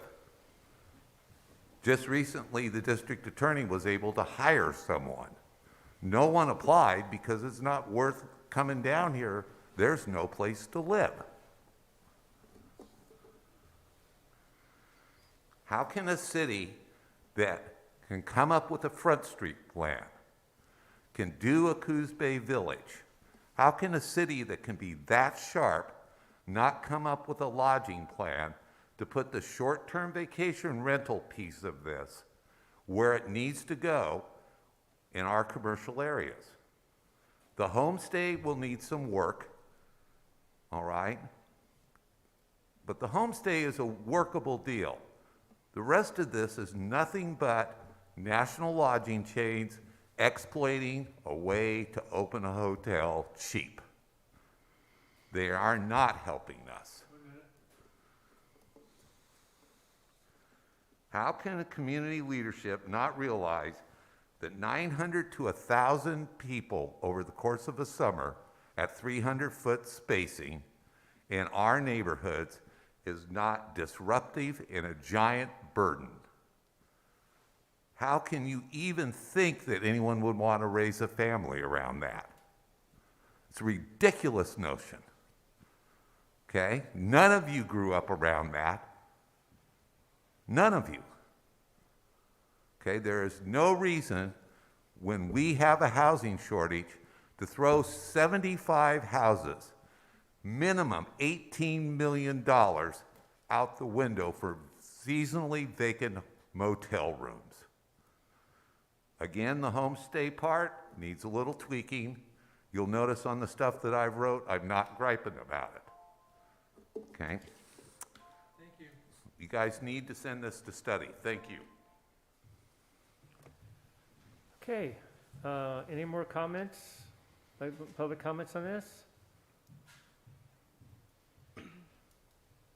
Okay, I'm going to close the public hearing on, to consider amending the Coos Bay Village Code Title 17 Development. So with that being said, we'll go into council discussion, the deliberation, and so this would be the time. If you have a question for staff or have a comment you want to make, this would be the time to do so. But before we get into that, if you don't mind, I think some clarification needs to be done, and if you don't mind, first of all, Nate, are covenants regulated, these are some of the comments that came in, I just want clarification before we get into deliberations. Do you mean comments from our citizens, Joe, is that right? Well, I'm not sure, there's many of them, but it was mentioned many times. Are covenants regulated by the city of Coos Bay? You mean CCNRs? Yes. Yeah, no, they're not. There's a contract between the homeowners association and the property owner. And if someone wants to enforce some part of the violation, there's a civil process to do that between the homeowners association and sometimes the members of the homeowners association and the property owner that, you know, violated CCNRs. It really has, it's not the city's business. Okay. And could the city eliminate short-term rentals?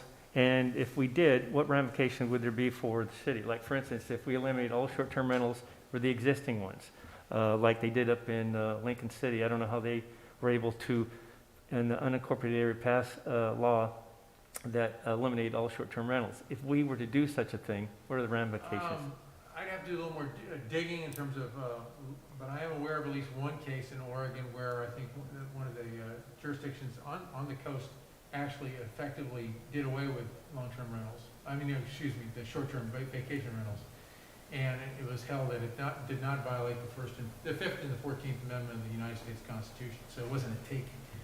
So, but to categorically answer your question, I have to do a little more research on that. So if we just, as a council, eliminated them, the 40 that are, approximately 40 that are existing, you don't know what the ramifications would be? I think you might be, my gut tells me based upon that court decision that would be something that you could do if you chose to do so.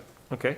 But before you take that action, if you're considering that action, I'd like to do some more research. All right. Also, there was a letter, an email by Gary Colvin, where he states that, and some accusing accusations. He states in there that we could be sued individually by making the decision. This is not the first time Gary Colvin has threatened the city with litigation of some sort, and I disagree with Mr. Colvin, although he did point out that one case that I just mentioned. So he's done some homework on it. Okay. So, but I mean, we're free to deliberate and come to a conclusion without being, with the threat of being personally sued. No, I mean, you're doing what any city council is supposed to be doing, and that's setting policy and in terms of, you know, how the city functions, and there's nothing wrong with what you're doing, one way or the other. Okay. The other thing is, I had one more here, Nate, for you.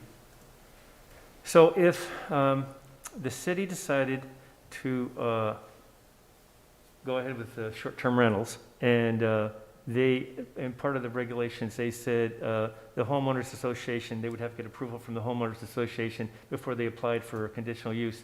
Is that something that could be asked of us, or can we go ahead and put that in? You're asking if someone is asking for a short-term rental and there's some CCNRs, that they get the permission of the homeowners association before doing so? Correct. You think you could? I don't know why you'd want to. It's just one more layer of bureaucracy for the city to employ. And unfortunately, some of these CCNRs, there's supposed to be a homeowners association, a board to make those kind of decisions, and quite often homeowners association, as years go by, they don't have a board anymore, and who do you ask? Okay. And I just, from my perspective legally, I wouldn't want the city to get involved in that. All right, and so this is just for the general staff. There are numerous comments that have been received about two short-term rentals on Prefontaine, 765 and 805. So can you tell me what the status of those complaints are and when they were made? I believe, based off information that Mr. Behrens has provided me, one was in 2013 and one is in 2017. Neither of those homes are being used as vacation rentals now. Are there any short-term rentals in Prefontaine or on Prefontaine? Not that I'm aware of. Okay. So I just wonder what the two complaints were with these two, that they were just not being, do we know? Well, the city itself only received a letter on the 805 Prefontaine, and the letter was received from a neighbor who happened to be a planning commissioner at the time, and that letter was sent over to the planning administrator, who at that time was Tom Dixon, and staff engaged that homeowner, and I believe that use soon stopped thereafter. The police department nor code enforcement received any complaints on either one of those two addresses. And so one of those complaints, I believe, was in the time period that Mr. and Mrs. Christopher and Judy Rainey was responding to that we received. So I think it was 2013 is when that complaint is he's referencing that we have before us, right? Correct. So I just want clarification. I mean, I was a little bit confused on when the application or this complaint was, and since it was in 2013, it made it sound like it was almost a current complaint, and it's not. No, I think one of his, I think Jim shared with me an email, and it looked like an email from Mr. Rainey to other homeowners in the homeowners association. Okay. And they were trying, it looks like to me that they were trying to handle this through the homeowners association. I think they took offense to the fact that I did some research and showed that there were no complaints to us. But in my history with the city now, nearly 31 years, generally problem homes, they become known to either code enforcement or to law enforcement because people are calling in complaints. And that's how we become aware of issues. In this case, and I thank Mr. Behrens for doing the extra research for me and at least digging up those documents, because we were having a hard time figuring out where these complaints were. And one of the ones I wasn't aware of, and evidently Tom Dixon, our former planning administrator, doesn't work for us, so I was unaware of the letter for 805 Prefontaine. Okay. Is Mr. Rainey and Mrs. Rainey residents of Coos Bay? I think they moved to North Bend. So the other thing, James had given a list, Carolyn, to you about our this amendment and some that we haven't read that he states that should be adopted. Were those comments made at the Planning Commission, or were they incorporated in the dialogue? Actually, the most recent comments Mr. Barron provided were sent on for your review. He had put together a track changes version of this draft ordinance with his suggestions. But were his concerns that were in this track changes, were they brought up at the Planning Commission? No, that came in as I was preparing this staff report for you. I didn't know if Although did he verbally? He probably did. There's been a lot of letters and a lot of comments, but once it was structured in the context of the draft regs, it became much clearer. So, and you should have that. And I think you referenced this already, and Sarah brought it up. What is the process of a new short-term rental? They have to do a conditional use and submit it to the staff? No, it doesn't require a conditional use permit. It's an administrative review. Okay. You come in and you file an application, and then we notify folks right now for a type 2 within 150 feet of the property. And once we evaluate the application for a type 2 use, we let them know, whether or not everything conforms, and folks can then comment. And there's an appeal period as well that goes along with that. We would have to develop, the nice thing about a month before this would go into effect is we would need to develop a system whereby we would go out and do an inspection of the home ahead of time, before making any decisions. And there's kind of a process we would need to develop for this type of use. So they can't just open a short-term rental without going through a process? No, I mean, there's some hoops to go through. And the other thing is, you'd have to go through the process of applying for a business license as well as your transient lodging tax. So we'd internally, between departments, would need to work out kind of a system and a set of procedures on how that would work. Okay, another comment that was made that says that... Mayor? Pardon? Can I piggyback on your question, please? Rob wants to piggyback on your question, Mr. Mayor. Rob Miles. Go ahead, Rob. Carolyn, you said, sorry, I'll turn my volume down. Carolyn, you said that you would take public comments into consideration when they're applying. Is that correct? Yes.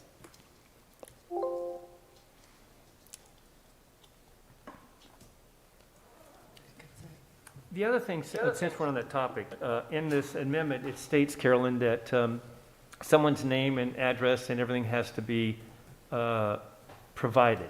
Is that provided just in the short-term rental, or is that provided to the city when they apply for the permit? You would have to apply, when you apply for a business license, you have to identify how you can be reached. Okay. Right? And any standard application, be it very small or for a very big project, we need to know how to get a hold of you and that kind of thing. Okay. I think this is more specific to who's going to be on the site and to make sure that that information is available to anybody that wants to look at the application. Yeah, I have a question with regards to one of the questions that you just asked, Mr. Mayor. Sure. So we have heard a lot from the Prefontaine folks over the past few months. The application that came in that was eventually pulled, was that an afterthought, or had there been a home in the area that had not applied in that Prefontaine area that caused this concern? Because it sounds like there were some legitimate concerns for the neighborhood from what I've heard. And I'm just wondering if this was a housekeeping issue that came up when the application was made. And do we foresee that? Do we have people banging at your door needing this moratorium lifted? No. We haven't been receiving calls. I think there was one about 4 months ago. A gentleman wanted to buy a property and create a vacation rental, but there is a moratorium up here on Central. I think, Roger, I think you might have talked to him as well. We had that one, as well as there's a property owner from Ashland who bought a second home in this area, or has already purchased it, and his idea was to use that as escape from the smoke in Ashland, but also when he wasn't using it, he would like to derive revenue from it as a short-term vacation rental. And I think you've received emails from him in the past. Yeah, I recall that. I just wondered if, because when I look at what's on the table here tonight, this really creates boundaries, but it has some flexibility in it, and it also has some legislative things that can happen if there's violations and things like that, which possibly back in 2013 were not in place.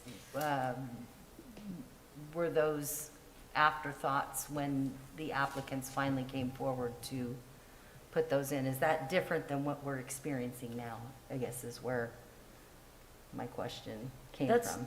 That's my understanding in talking with Debbie Erler, our planner.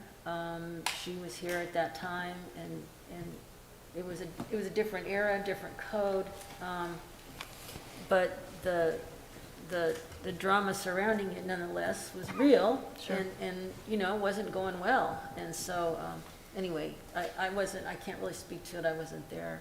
Okay. But Hey, Carolyn, the request that was made by the Murrays of changing homestays to 150 feet and keeping short-term vacation rentals at 300 feet, would that be a simple request to change in the ordinance? actually, it's already in here. Oh, I didn't If you catch look that. at under the first section 1, it says This section is referring to the procedures section of our code. It's Okay. not a part of the new set of rules for vacation rentals. Okay. But it does say, it talks about the 150 feet, and this is related to type 2, which this would be. Correct. It then goes on to say, however, notification of a type 2 permit for a vacation rental shall require a written notice for 300 feet. Got it. It does not say homestay, so Okay. it's excluded. So by exclusion, it's not, 300 feet would not be required. Okay. Be a little clearer, maybe. So is it less than 150 feet, or is it 150 feet? It would or be there's a- 150 feet for Okay. any type 2, Okay, except a vacation rental, Okay. which would be a 300 feet. All right. And then the other notation that was shared was the comment about a homestay definition. And the definition is noted under section 2. It's would be 17150 J. Homestay, a residential structure being rented for compensation for less than 30 days with owner-occupant concurrent occupation or residence in another dwelling on the same property. So if you had a sleeping room in your backyard that was not an accessory dwelling unit, obviously, because it wouldn't have a kitchen, maybe it has a bathroom and you can sleep there, that would be considered, that could be, fall under the homestay regulations. So I think that is certainly different than the bed and breakfast definition. I'm hoping that's pretty clear, but yeah, it would have its own definition. I think the reference to the bed and breakfast was as close as we could get in just for discussion purposes, talking about what a homestay could be like. Okay. I guess to a degree there's some similarities, but this definition would nail it down. Okay, thank you. And then I think you also expressed some concerns about licensing and taxes, et cetera, and this ordinance does include homestays to operate. So for a homestay, under this ordinance, you would also have to have a business license and pay, lodging taxes, just like a vacation rental. So a TLT would be applied to the homestay Yes. as well? Okay. the only Just- comment for clarification before we go any further, it says, one of them said that we're really greedy, and we're doing this specifically, the city is doing it for money. So Nicole, can you tell us how much we generate off short-term rentals? So speak to how much is generated. Well, the only thing that we could generate is TLT off these, correct? Yes. Well, I mean, business license, but that's fairly Right. insignificant in the whole sum of things. So just to give a kind of rough estimate, we run fiscal years, so that's a July through June period, and we'll look at the last closed audited numbers. In that period, we had 982,796 in total revenues, transient lodge and tax. That includes all sources, so that's hotels, motels, even RV parks, if they have short-term rentals, that would include them. And then also these, homes that are used for vacation units. We also have wrapped some numbers around what we believe those short-term vacation rentals based on reporting to us. And of that 982,106 tie into those short-term vacation rentals. So we're talking about a 10% total revenue of transient lodge and tax. And then if we go kind of beyond what that revenue is for coming in, we use a significant portion of that to support the Visitor Convention Bureau here at the city. And other community events. I mean, that helps support the Christmas trees and those holiday events. But the bulk of this is supporting our local Visitor Convention Bureau. And 50% goes, of that 106K goes to the VCB, is that correct? It's mostly that. There's some little fine tuning because of the increase in that tax rate. That doesn't equate to an exactly 50%. Part of the money we send to the VCB helps support their operation of our Visitor Information Center. So that's an important element also. It's a great facility. I don't have their numbers with me right now, but we have a lot of visitors come there and get information about our communities. also those who might want to move. You know, they contact the Visitor Information Center to get packets and things like that for information local here. Thank you. Okay, so we'll just open this up for council comments and discussion, and whoever wants to step in and make a comment, this would be the time. I had a question. We've heard a couple times tonight, and we've seen in some of the written correspondence about isolating STVRs to commercial zones, areas, I'm Right. assuming. So this may be a very elementary question, but do our commercial zones have facilities that would accommodate a short-term vacation rental, or are those commercial zones? There are, I mean, because I would think of a STVR more like a home as opposed to a hotel. there are single unit dwellings in our commercial zones here and there. More common are multi-unit dwellings that can serve as vacation rentals that are also located in our commercial areas. In fact, not too long ago, we've been processing one in a commercial district with multiple units, I think 4 units. So, yeah, So like an apartment complex? Yeah, exactly.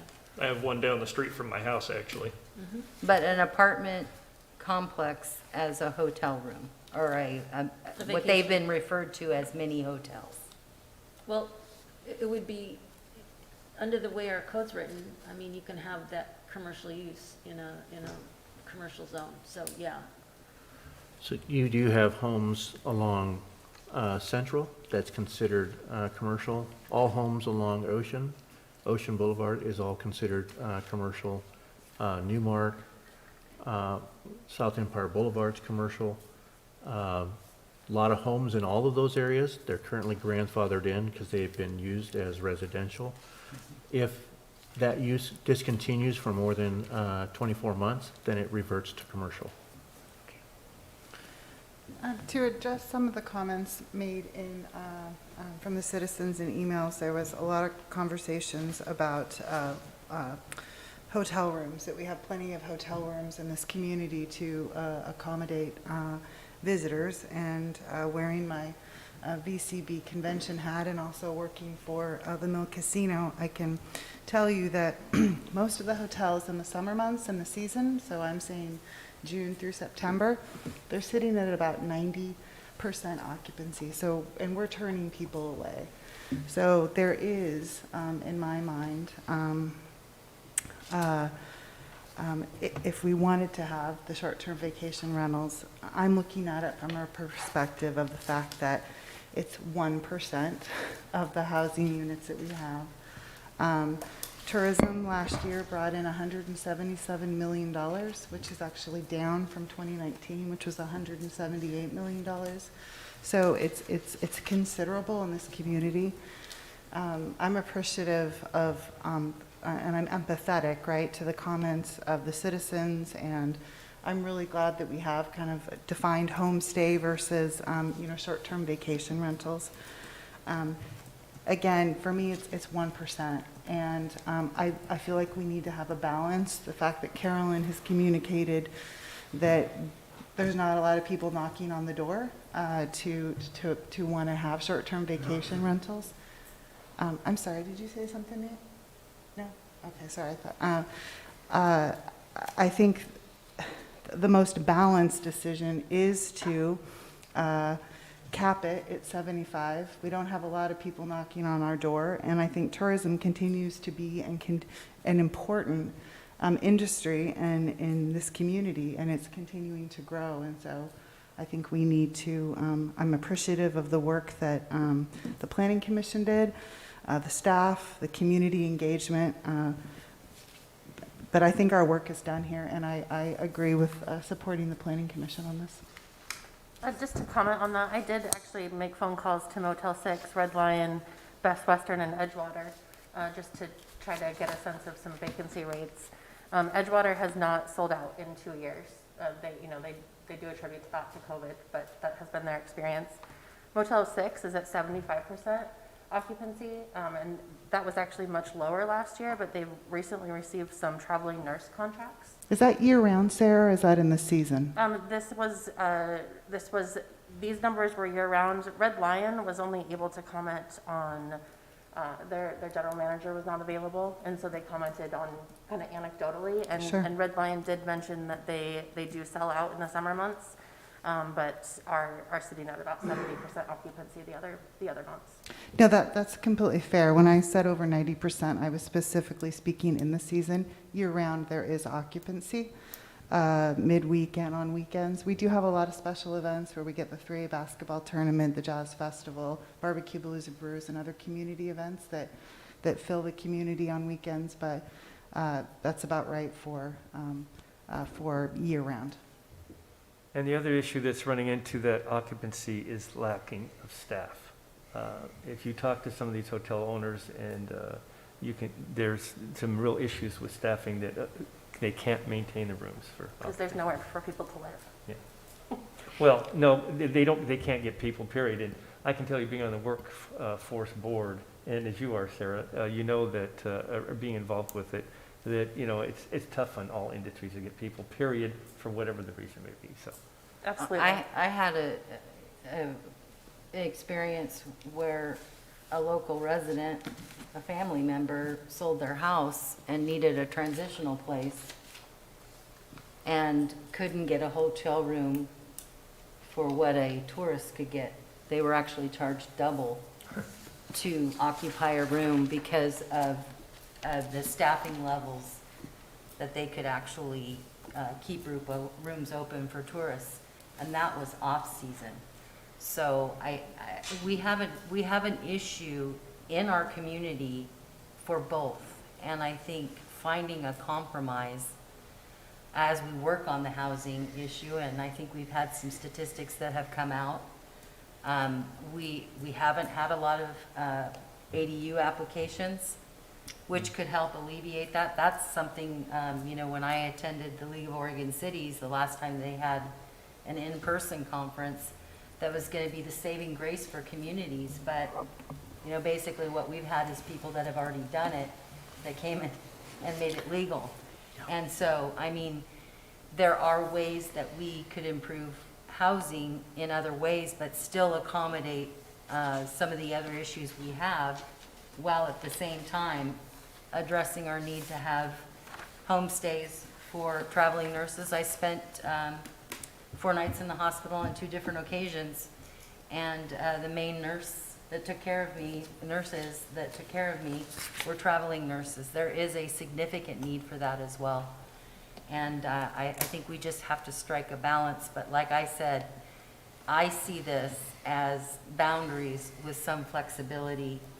And I think that we're doing our best to address the concerns of our citizens as well as the needs of our community, whether it comes to permanent long-term housing or homestays or even tourism.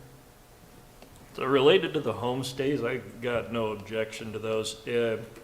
I'm not inclined to mess with any of the restrictions on those other than to loosen them up if we wanted to. If we have a local living there and another person that might want to be a local can also live there, that's great to me. And if you're bringing medical professionals, I owe you beer.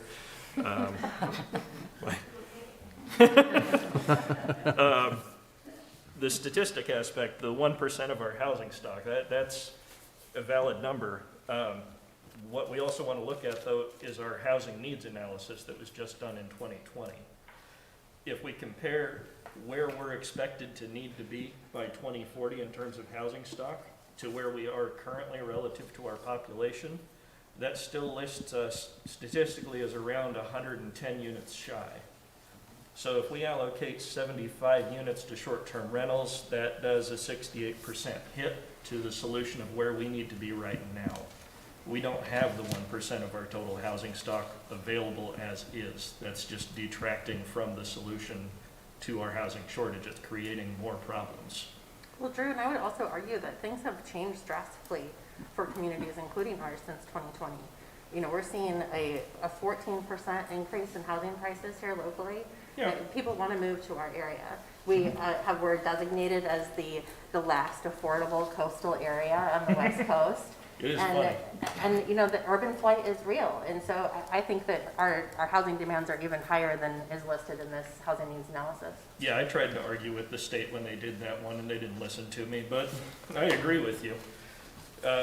So I had that bit. That was probably a big bit. And really, I'm on kind of a different page from all the arguments that have been presented. I'm just looking at what's available right now, how many houses we need right now, how many people that are homeless right now. It's been cited we only have 40 of these short-term vacation rentals right now. That's 40 families that aren't housed. They don't have a place to live. Locals don't have a place to live. Now, I'm not going to go the full direction and say I want them all gone. If somebody already has it, I don't want to kick them out of that. That's unfair to me. Would be inclined to grandfather it, non-transferable grandfather. But yeah, otherwise, the motion I would look at would be to put a moratorium on further short-term vacational rental applications until the needs of the housing needs analysis are met. If we can't solve our housing situation, we shouldn't prioritize tourists over locals. Well, it depends how, I guess I look at this housing needs assessment a little bit differently than you do, Drew. I think that we're addressing it. I think we're moving forward on it. We've done 40 houses since 2021. We have 41 rental units coming on low-income housing that you are aware of. And we also have 11, we have another 40 homes coming online that are in the permitting process, not counting the 150 or 400 homes at Timber Cove, but 150 will be the first 5 years. That's all addressing the housing needs, and I think this council and the city has done that. In fact, some of the units, the motel units, are being used for living spaces. Like down here, they're month to month, and they're not even being rentals, and they're not even being short-term rentals. They're month to month rentals for occupancy. So I believe that we're meeting the needs of our housing assessments. And this is over 40 years. So if you calculate where we're at and what we're doing in this couple of years since 2020, I think we're on track to do every bit of that. I would counter though, we're 110 short right now, and if we do this ordinance, it takes effect within 1 month, taking potentially 75 units out much quicker than those other units will be built. But you said you wanted to grandfather the 40 in, so that doesn't take 75, that only takes 35. Another 35. So, and we don't even have 35 online. Right now, we have approximately 38 short-term rentals. Pretty close. So most of these short-term rentals, if you look at the map from the Visitor Convention Bureau and where they've done, is outside the city limits. They're out towards Charleston and Barview. They're not in the Coos Bay city limits. So I think we need to keep that in mind. So we have 40, and I agree there needs to be a balance. I think housing is very important, and we definitely need to address housing. So I'll get into more of that. I have a statement on my part. So we've heard from Rob. We haven't heard from you or Carmen. This is Rob. So I think I'd mentioned before that for several years there was a vacation rental just across the street from my house, and my family did not have any problems with that house when it comes to garbage, traffic, noise, nothing. In fact, I talked to most of them, and a majority of them were small families with children, and it was just more economical for them to stay in a vacation rental than it was to rent out a hotel room or two. And as someone who raised a family of 4, I can tell you that I've utilized vacation rentals in other cities many times, and if I was living somewhere else and wanted to visit Coos Bay and it wasn't available, we would have went elsewhere. So I think there is a value to vacation rentals. That being said, I do think we need to be sympathetic to the community concerns that we've heard. One of my proposals, Nate has already said isn't really viable, and that was written approval from HOAs if one wanted to be located there. But my second one is I think that we need to add into this ordinance that the contact information should be shared with neighboring properties so that they know who to contact if they have a problem. I think that's all I have on it. So is that something we could initiate, Carolyn, that the neighboring properties on vacation rentals, the information could go to? Yes. Okay. Yes, and if you'd be comfortable adding a little bit of language to this, we could make that happen. Okay. Carmen, comments? Yeah, I'm hearing a lot of good argument points. This one's a difficult one for me. I use vacation rentals very frequently when I travel with my family, and I currently live next door to a vacation rental, and there's 2 more within a 5-house radius of my house. So I'd say it's fairly high high usage for short-term vacation rentals in my immediate vicinity. I have not had any issues personally. I know that's anecdotal, but that being said, I understand all of the issues that I'm hearing right now from those who don't wish to see them in their residential neighborhoods. While my experience has not been as bad as I have heard through the communications, through various correspondence with the city council, through letters or emails directly sent to us, I do understand that those do happen sometimes. I hesitate to require or to restrict people in this way with their private property in terms of being able to have the ability to rent out their home for a portion of the year, especially in a time when we do need extra housing for like traveling nurses and such. That being said, I'm very worried about the status of our housing needs in our community. So I'm honestly still very torn. I think that the Planning Commission has done a great job in terms of creating and drafting some guidelines for us to move forward. And at this current time, I agree with those guidelines. I think that, it's somewhere in the mid, it meets somewhere in the middle of allowing these to happen with some guardrails that make it, make the property owners responsible for making sure that things go well and that communication is part of the key. And Councilor Miles, I agree with the extra added note of having contact information for those people being, in the immediate vicinity who would be affected the most. I think that's a great idea. A lot of these things are just like good neighborly things to do, and it's hard to regulate those. But, if all the information's out there and if you're running a business, you should have the ability to have the public reach you in some way, especially if you're in a residential area, which a lot of these vacation rentals are. So at this point in time, I think the Planning Commission's directive works for me. I'm still struggling with this one, but it's the best answer that I have at the moment.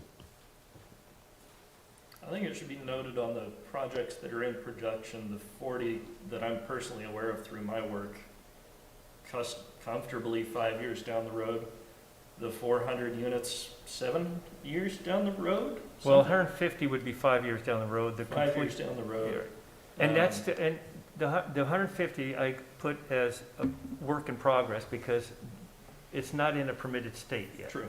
The others are that I referenced, so I think those have to be in a different category. And I don't dispute they're coming, it's just timeframes. to Correct. me. In the interim, 75 units, the estimate from the analysis was 2.5 people per house. That's 274 people that could have a place to live. Right. And I can't vote for that in good conscience. Well, but I'm just going to reiterate that you said it's going to be 35, because we would grandfather the existing ones. And so I think the city has done their due diligence on the short-term rentals. And, we've had 10 meetings, as Carolyn referenced, starting in September 19th, going through today. And so I think that they've done a very great job of taking testimony.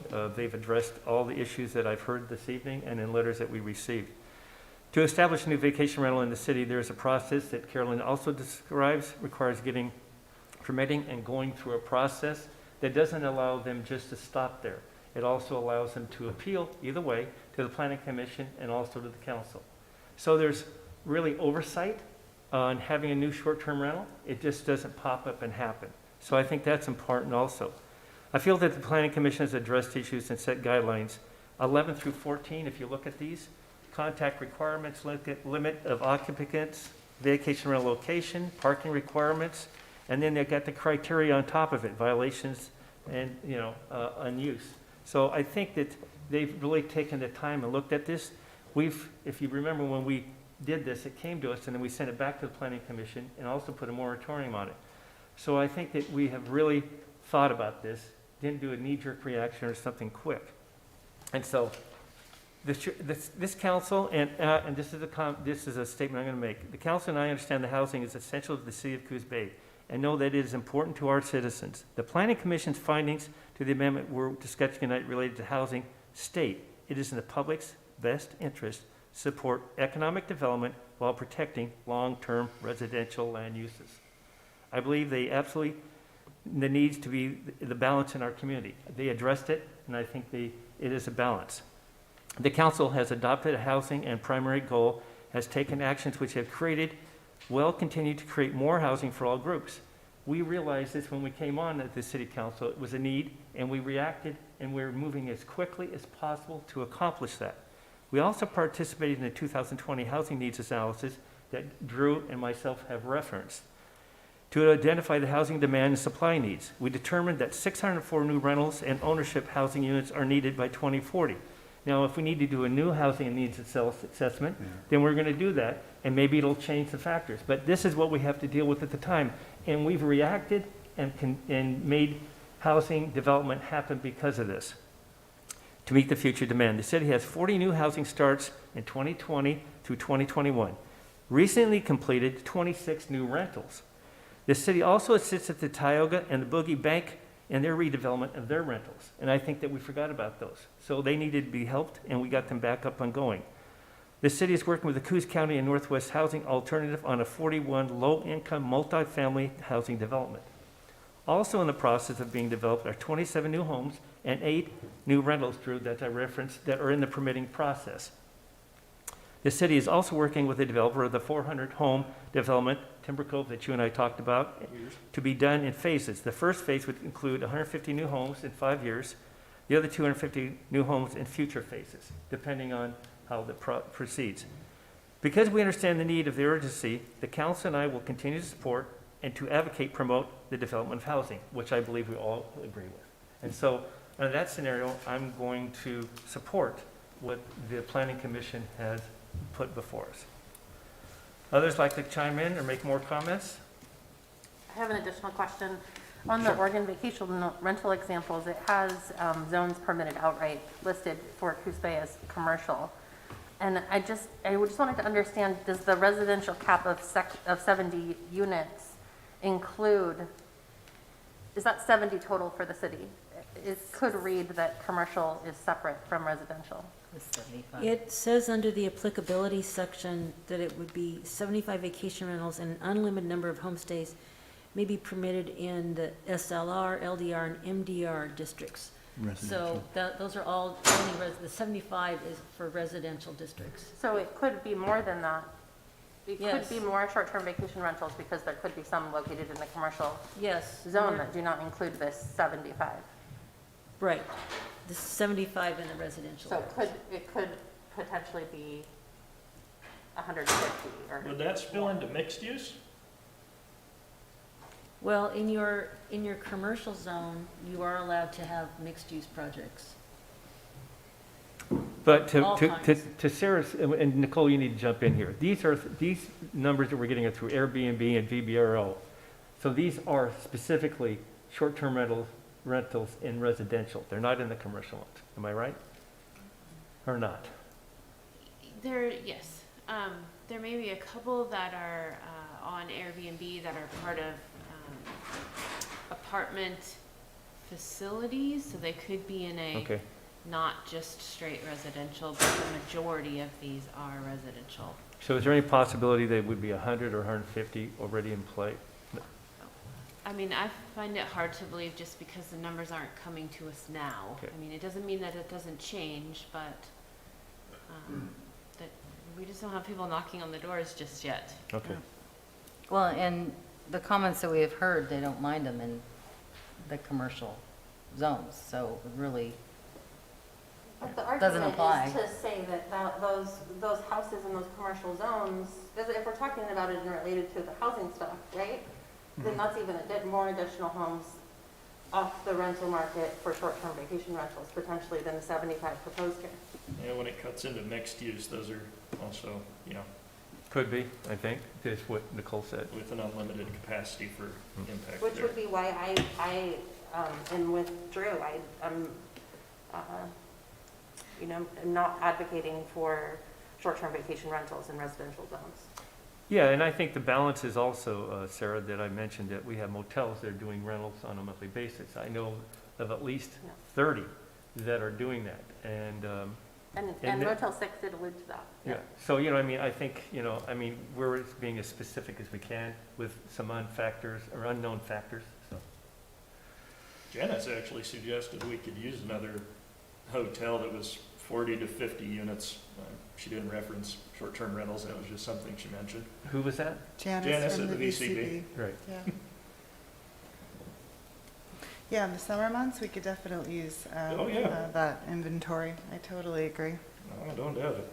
No, I just think there needs, as I referenced, I think there needs to be a balance on this. I think, the planning commission, when it said that the public's interest is to support economic development while protecting long-term residential land uses. And I think that's what this does, and I think that's my intent. I think it's important to do that and to find the balance. It's like with any businesses, even when we did the marijuanas, we were, cautious on how many we allowed. We were and I think this council's done a great job in the balancing of many things, so. Yeah. So Carmen, any more comments? Oh, I see your hand raised. Is that intentional? Yeah, I was just wondering, we were referencing the rental examples. The number of housing units currently in Coos Bay was listed as 7,612. Is that assuming a mix of housing units in commercial and residential zones, or is that just in residential zones? Do we have any idea of what the mix is on that? It's everywhere.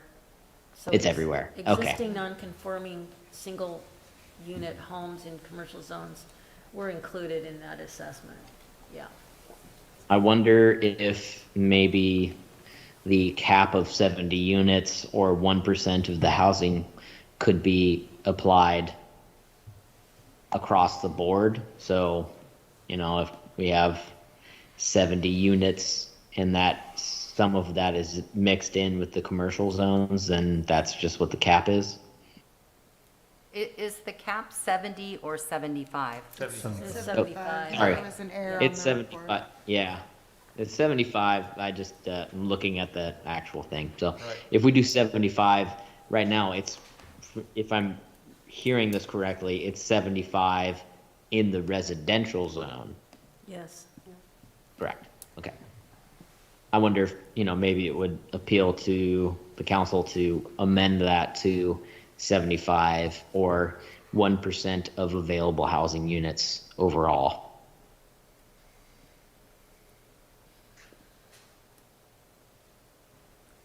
Housing units in the commercial areas? So the 7,612 is number of housing units in commercial and residential zones, basically all zones.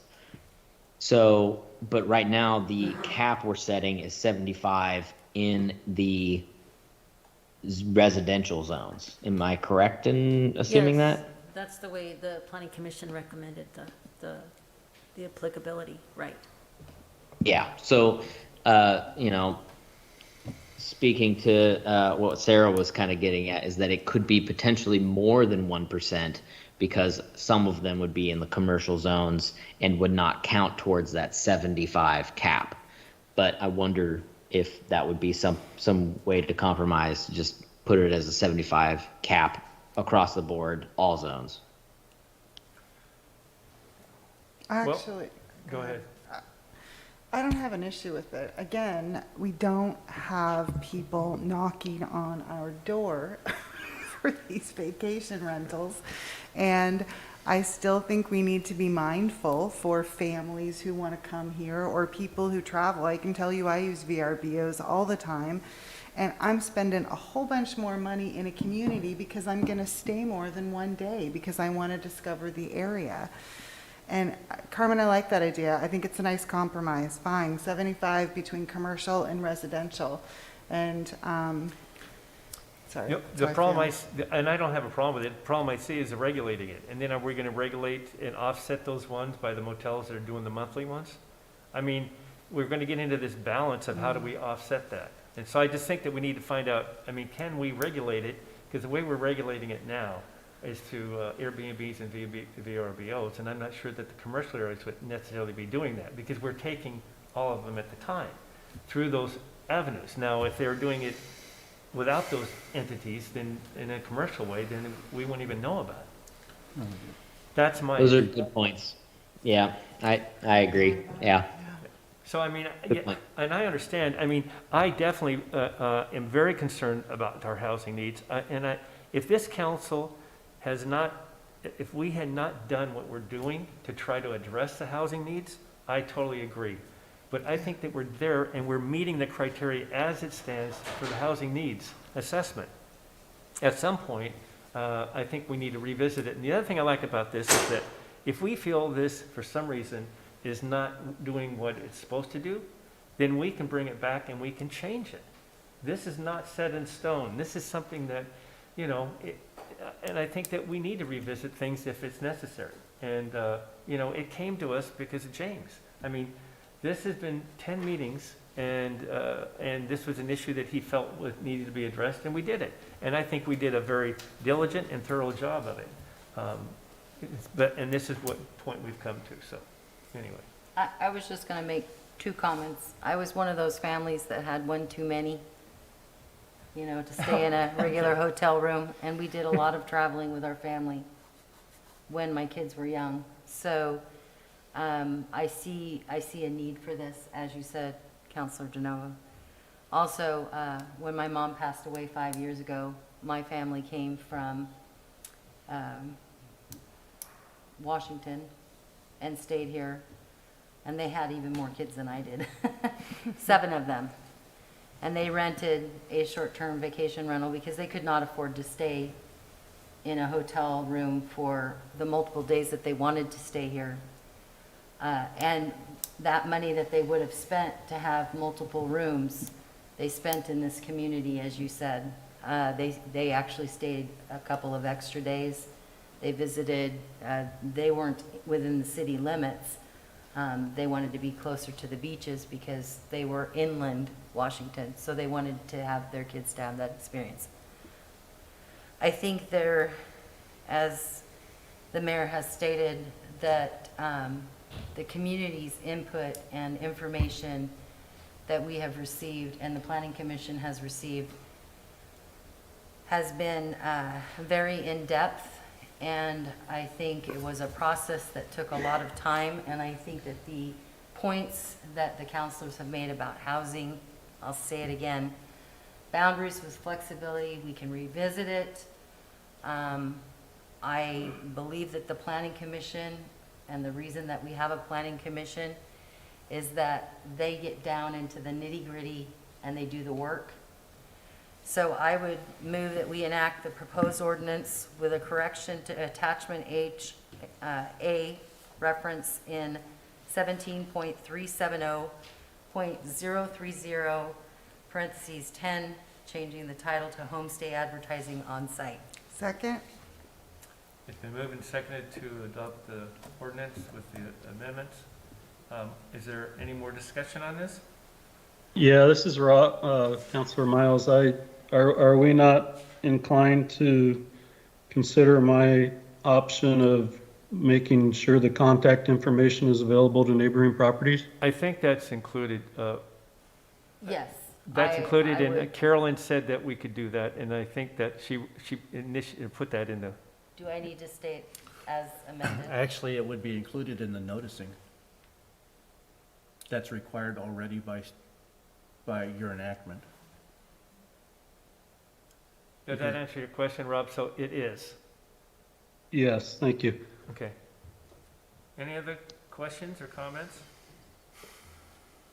Okay, hearing none. Melissa, will you take the roll call, please?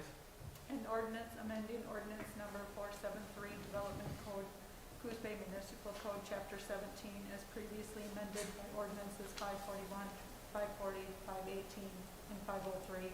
Counselor DeNovo? Aye. Counselor Farmer? Nay.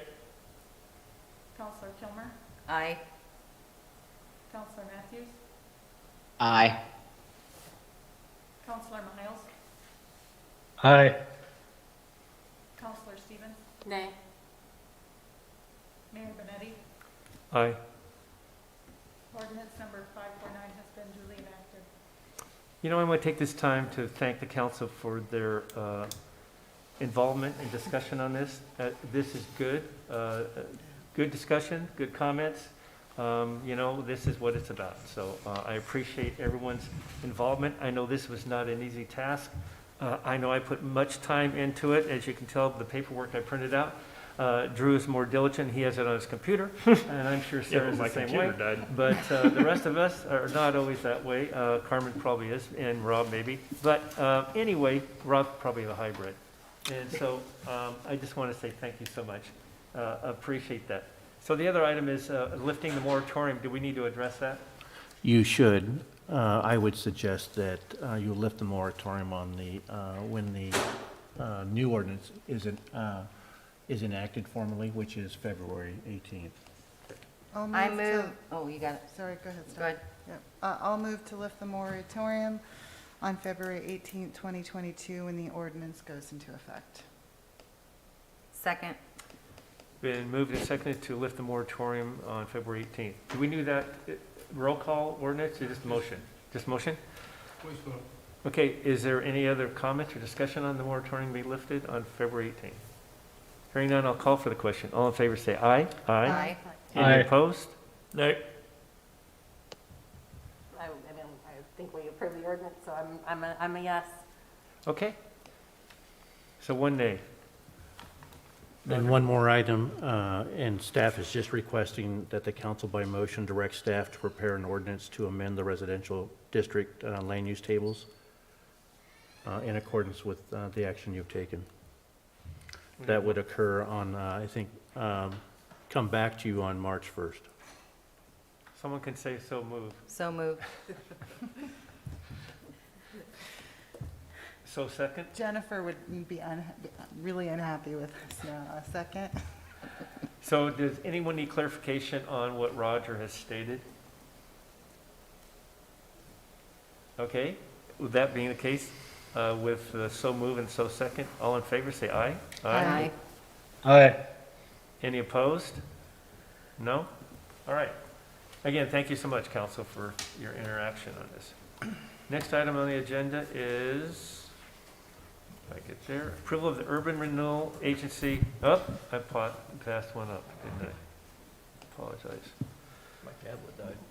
Okay, public hearing to consider amending the Coos Bay Municipal Code regarding permitted locations of marijuana-related businesses would require an enactment. Before we get to a public hearing, who's addressing this, Carolyn? Yes, sir. Back in December, the council held a public hearing and to consider outright prohibition of marijuana sales, growing, and processing in the waterfront heritage, Hollering Place, urban, public, and medical park districts.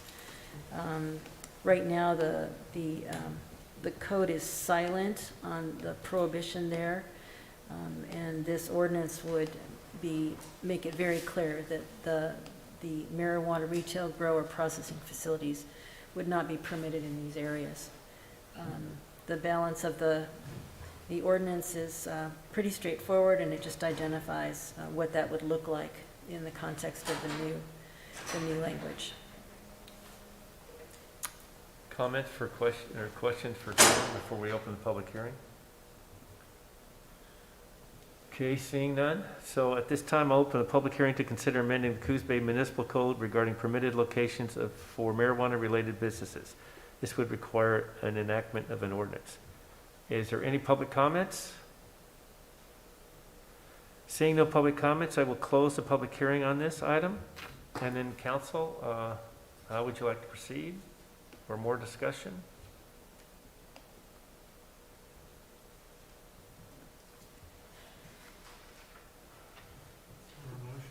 I need a motion, please. I motion that we enact the proposed ordinance amending Coos Bay Municipal Code prohibiting marijuana sales, processing, and growing in the waterfront heritage, Hollering Place, urban, public, and medical zoning districts.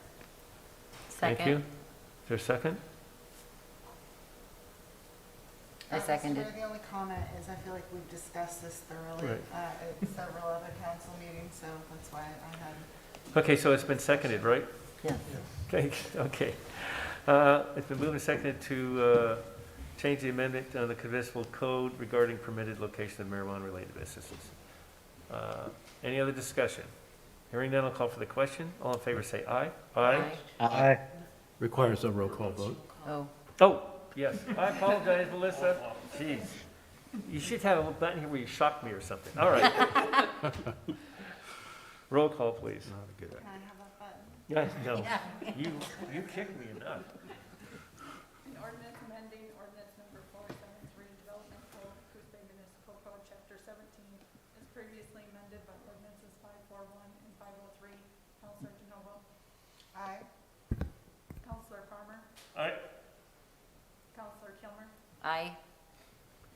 Counselor Matthews? Aye. Counselor Miles? Aye. Counselor Stevens? Aye. Mayor Benetti? Aye. Ordinance number 550 has been duly enacted. Thanks, Melissa. Okay, number 7, approval of the Urban Renewal Agency Annual Financial Report for the fiscal year ending in June 30th, 2021. Nicole? This is me, thank you.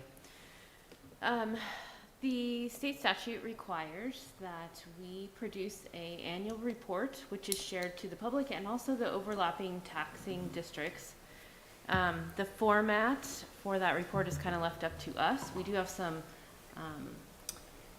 basic requirements surrounding financial data. We need to disclose the amount of property tax revenue received, indebtedness incurred, the purposes we would spend those funds on. We have to also provide an estimate of the amount of property taxes expected to receive, some budget summary information, and details on our maximum indebtedness changes. You'll note in the report, for those of you who've looked at that report, it's formatted very similar, but the statute required sections are at the very end of the report. We're meeting those statutes, which is a couple pages. The first part of that report, which is roughly 10 to 12 pages, is a descriptive we've added to kind of help folks see what urban renewal is doing for our area. We've kind of showcased some projects that we've supported. We're a little bit proud of our report, extending beyond what statute requires. So we bring this to you in hopes that you would approve this report. It will then go out to those overlapping taxing districts. And we're also required to publish a notification in a circulated paper a couple times before March 1st. So folks know they can come to the city and get a copy of that report if they have interest. We do put it on our website as well. I think this is a great report, and it clarifies a lot for the other overlapping testing districts and also the public, so I like it. I'll move to approve the annual financial report for the fiscal year ended June 30th, 2021. Second. Been moved and seconded to approve the Urban Renewal Agency annual fiscal report ending in June 30th, 2021. Any other comments? Hearing none, I'll call for the question. All in favor say aye. Aye. Aye. Any opposed? Hearing none, it passes. Okay, city manager's report, Roger. Well, given the hour, I'm going to make my comments very brief. First, I would like to point out the report that you just approved was actually drafted and authored completely by our assistant city manager this year. She may have picked up a few photos from me, but the reality is she's done a great job with that. And that's a change from years past where more effort was put into it from my end, or we had consultants do it. So appreciate the report you put together. Secondly, I was just going to comment that public policy making isn't easy. It's often messy. It's controversial. But I think the process you went through and the city went through was a good example of how it works. You didn't rush to judgment. You went through a very public process. A tremendous amount of comments were generated. And at the end of the day, you had to make a decision. And generally with good public policy, it's something that not everybody agrees with. It's trying to balance something is a very difficult task. But as was stated, this is not carved in stone, and this council has the ability to revisit and amend any piece of legislation approved by the council or its former councils. So I applaud you in the action you took, and don't be disheartened. These are difficult decisions, and unfortunately there'll be more ahead. That's it? That's it. Wow. That's great. Stephanie. All right. Council comments. Carmen's leaving. Rob. Yeah, I actually have a PowerPoint tonight. Nicole, if you could bring up that thing on the screen, I'd appreciate it. The Library Steering Committee, along with the Hacker Architects, had 2 public meetings last week to discuss the siting of the new library. It was overwhelming that they chose the Ridge site. I'm not sure if you guys, do you guys have that available? Oh, Rob, there it I is. thought you were kidding. You really do have a PowerPoint. I do. And Fire Chief Anderson can learn from my PowerPoint on how to do one. It's a short one. So they chose the Ridge site. You can see it's the one closest to the parking lot down by the playground area. Like I said, it was overwhelming. There really wasn't much comments on the other 2 sites. They're not listed here, but I will tell you that one location was called the Clearing, and it's that kind of flat area in the center just above the armory. That one, it was a viable site, but as you can see, it had the most infringement on the wetlands there. And then the other site was over on the top left, just past the little steep grade there. And that one really required a lot of cutting down some timber, and it's really immersed into the park, so it would have required to build a road into the park, and it just would have really caused a lot of damage to the park, in my opinion. So I always thought from the start that the Ridge site was the best site. And I don't think I have anything else. Does anybody have any? I want to thank the mayor for being present at the meetings to answer questions. I thought he did a really good job. I don't know if I think Sammy's on here. Do you want to add anything, Sammy? No, I just want to thank everybody who did come and participate at both meetings. It was nice to have community members come out and give all their opinions. I agree. The only other thing I will comment on is that one of the comments at, I think, the first meeting was that the libraries are kind of obsolete now because of digital availability. So I just wanted to, Sammy touched on this at the meeting, but usually the Coos Bay Library has about 300,000 visits a year, and 250,000 physical items are checked out, and only 20,000 of those are digital. They also offer over 500 programs with roughly 5,000 people in attendance. So I just want to reiterate that the library is an essential function of the city, and I think it will continue to be. And I think that's all I have. Okay. Carmen, council comments? Yeah, thanks. Sorry, I missed a little bit of that. Having some technical issues here today, but yeah, the library meetings have been wonderful to be a part of. I'm learning a lot. I'm getting really excited about our bond measure and about the future of our library. I think it's going to be a wonderful asset that we can all be proud of, and yeah, just getting really excited about that. In addition, I wanted to bring up again that I would love to reach out to our local tribes and tribal councils to meet up and have a joint meeting at some point in time. The mayor gave me a good suggestion, which was maybe we should build an agenda of things that we would like to talk about or something that we would like to work on.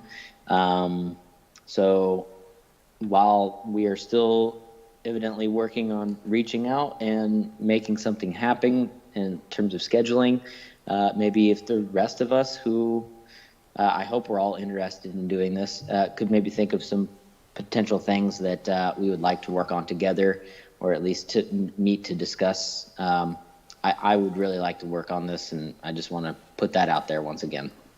That's all I have. Thanks, Carmen. Drew.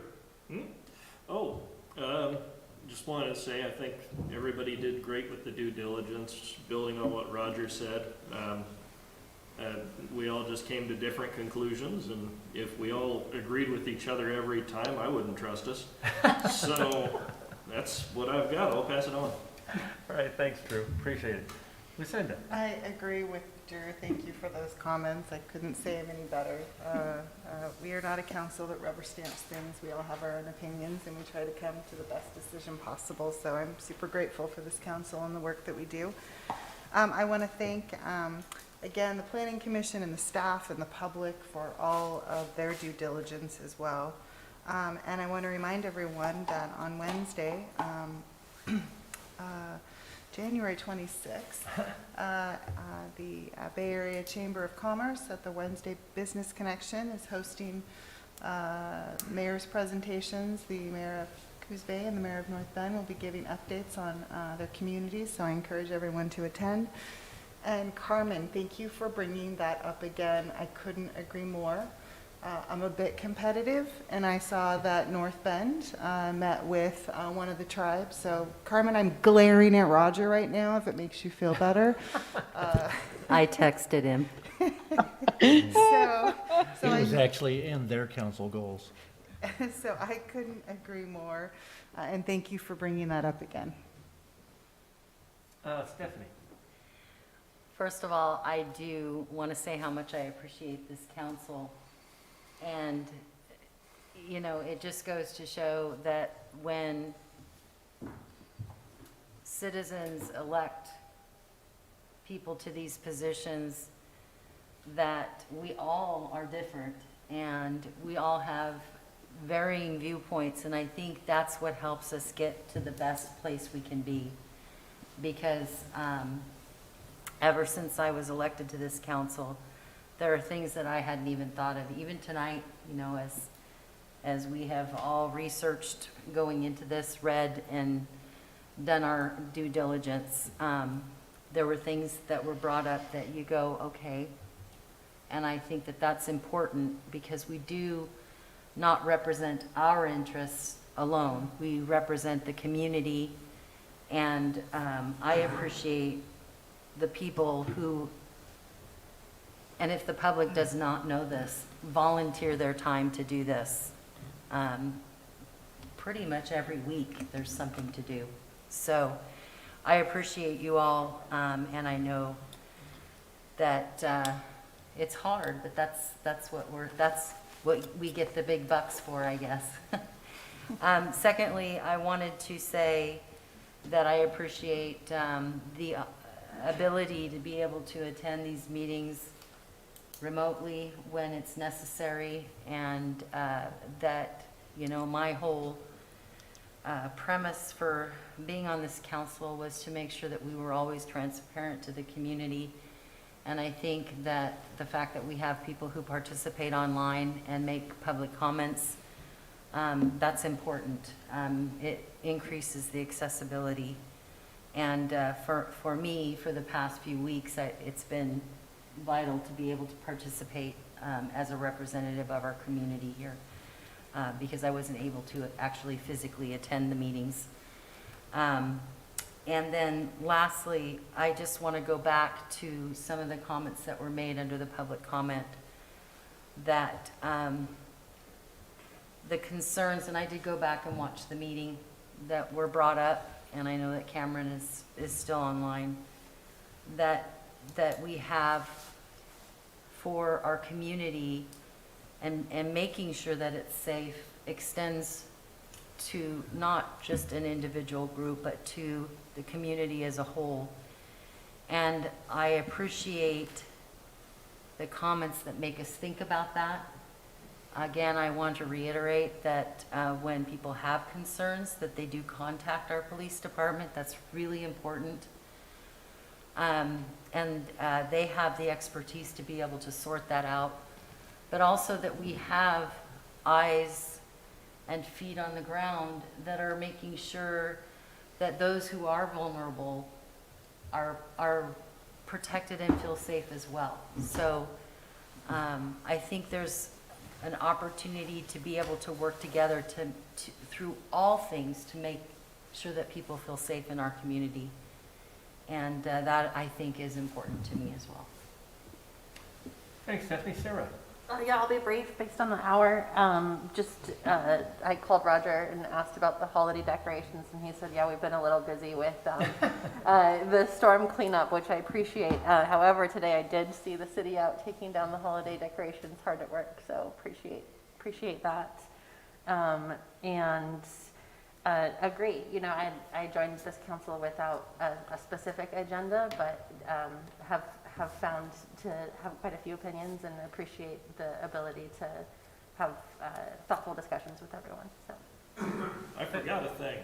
Go ahead. Orca is doing the point in time count next Wednesday. It's when we go out and try and locate all of the homeless folks in the county and take a count of who's where and how many individuals there are and household size and that sort of thing.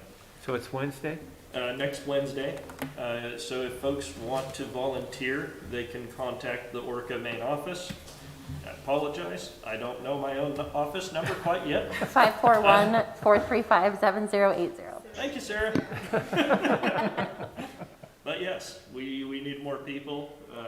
I'm going to try and get out during the day. I've got a board meeting at 5 for them, and then I'm going to try and go in the night shift as well. Wow. It runs the whole day. Okay. Is information on that going to be made public? It should be on our website. Okay. But if somebody calls the office and asks for it, they'll get it. Well, I was going to say that we can help disseminate some of that information if we know where to. I'll make sure somebody sends it. Okay, thank you. 541-435-7080. I just got there in time for 3 long weekends, so nobody's wanted to call me. So under my council comments, I asked Chief Anderson if he gives a quick update, PowerPoint update about the tsunami.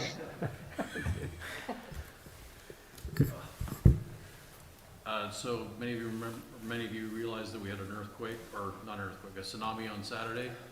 Everything went well. So that's it in brief, but no, seriously. At about 5:20 on Saturday morning, we were notified by the National Weather Service that we had a tsunami advisory they issue either a watch, which means that there's a potential for a threat, an advisory, or a warning. Both of those mean that it's either imminent or strong likelihood of an event. A warning is much more severe, so anticipated damage or threat to life. An advisory just means that we're anticipating an event, but it's going to be more of a nuisance or some potential event. So we responded as a level 2 response according to our emergency operations plan. And city staff, well, at least department heads were notified. And so was Roger, and I believe he contacted the rest of city council and the mayor, and just advised of what was going on. We took appropriate action, notifying people that were in low-lying areas, like everyone living west of Empire Boulevard, and then those residing in boats along the boardwalk. And then we also closed the Empire Boat Ramp for a couple hours. We were in constant contact with the North Bend's Emergency Operations Center, and also the Charleston Emergency Response, and coordinated efforts. But it was more than anything else, it was a good reminder that we do have some vulnerabilities. It was a good opportunity for us to exercise our emergency operations plan, and a reminder to continue to strive to be ready for a disaster when one strikes. So all in all, things went very, very well. Plug for the ICS training? Yes. We get a little bit of extra credit for that. In speaking with the chief about this today, in fact, we were talking about, it was minimal because we said it was 1 to 3 feet and it wasn't much and no one thought about it a lot.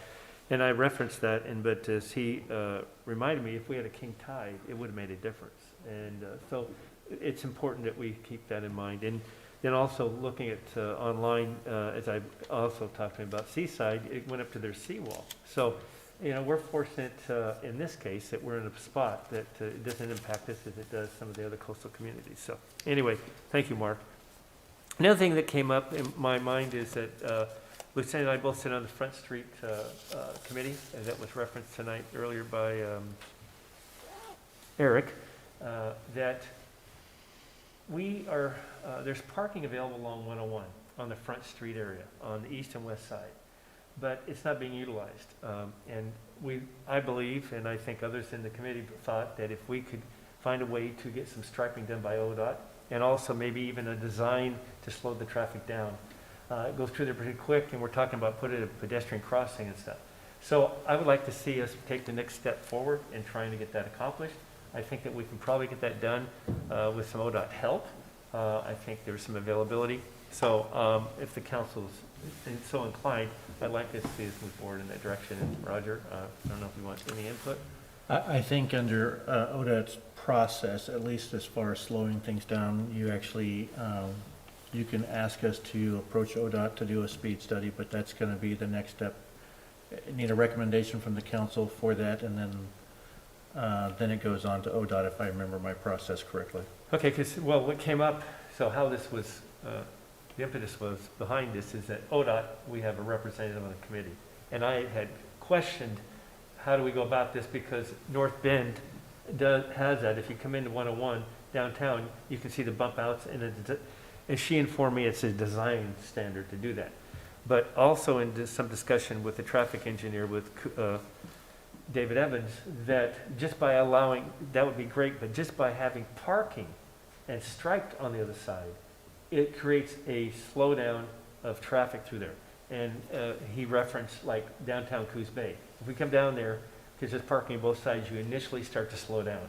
But also, if we could get a speed foot in there, it would be nice to do. So if And we I could think address the intent, Mr. Mayor, was going through that Front Street plan that I'm sure will be coming back to council, hopefully in the next month or so, was the need for more parking for visitors and for businesses. And that's how this came about, this request. Yeah. The portion of Front Street we're talking about, the portion the railroad runs through? Correct. So if the port realizes what I think might be slightly delusional in terms of how many rail cars they think will go south. Will we have room for parking on both sides, or will the cars need to be driving through that to avoid a train? So the way it is now, that the parking on the east side would go away, and there would be a boardwalk there. Okay. And then the parking on the west side, so that's what spurred the discussion on, even though we're gonna have parking, off-street parking that the city has gotten the property for and developed, that, you know, we probably need to look for some other type. Cool. In my walking up and down 101 in that section after this came up, there's approximately 70 spots on 101 that could be utilized. Now, some are being utilized, it's just that I don't think everyone realizes, especially tourists, that, you know, this is a spot they can park. Good to know. Carolyn? Can we put traffic markings down there, or No. do we have to go through We have to ODOT? go, we have to go through ODOT. Now, they could tell us that it's permissible Or we and could- that we can pay them to do it. I was gonna say, or we could just contact that guy that was at the League of Oregon Cities that one year that just. I remember that. Oh, the pop-up, you remember the Guy pop-up just started there? throwing I down have a decorations contact in for him. intersections. Hey, Carolyn, what was do awesome. you think forgive me, I should have asked you this question, the time frame to see that front street plan, what's realistic before it reaches this council? June. June, okay, just a couple months. Okay. And there, we're gonna have another meeting with the Front Street property owners, Carolyn, Jim, who's with David Evans, and Lieutenant and myself will be there. There was one last Friday, it was, that I attended myself, and I came out alive, but no, seriously, it was a good meeting. So, it's moving along. Well, and Mr. Mayor, I'd like to commend Carolyn for all her work, making those connections with the business owners and facilitating that process. And of course, all of your work, and I look forward to the meeting this Friday with the group. So I need to get going quickly here on my comments, or I got the 10 o'clock rule, right? And then I need to get a vote on that. And I can't My get phone's that about done to because tell me I Lieutenant's gotta there take the favoring. garbage All right, out. so anyway, I want to say that the two public meetings that Rob referenced on the library were very successful, good comments. It was a pleasure to be there. I want to commend the library steering committee with being diligent in how they've approached this and who they chose for the design architect. Sammy did a wonderful job. Rob's been involved from day one on it. And what I learned, and what it's important to keep in mind, that, you know, the library is more than books. And I think that's important. It's a meeting place, it's a gathering place, and it's something that's going to be important to us. And as they stated, over 300,000 people visit, 300,000 visits. We don't have 300,000 people yet, but 300,000 visits are done at the library. And I'm also excited about the pickleball court, and I'll end my comments with that. Thank you. Mayor? Yes. Mayor, can I make one more comment, please? Sure. On a follow-up on the library, Carmen is also now on that committee, so thank him for joining. And also, it's kind of hard to visualize the location on a two-dimensional map. So if anybody wants to go out to the park and walk through there, I can point out the actual locations if you wish. Yeah, and we'd be able to take a walk around John Thomas Park. Carmen, my apologies. So anyway, have a good evening. No everyone. worries. All right, meeting's adjourned. Thank you. Joe, is that something that Ollie should be at?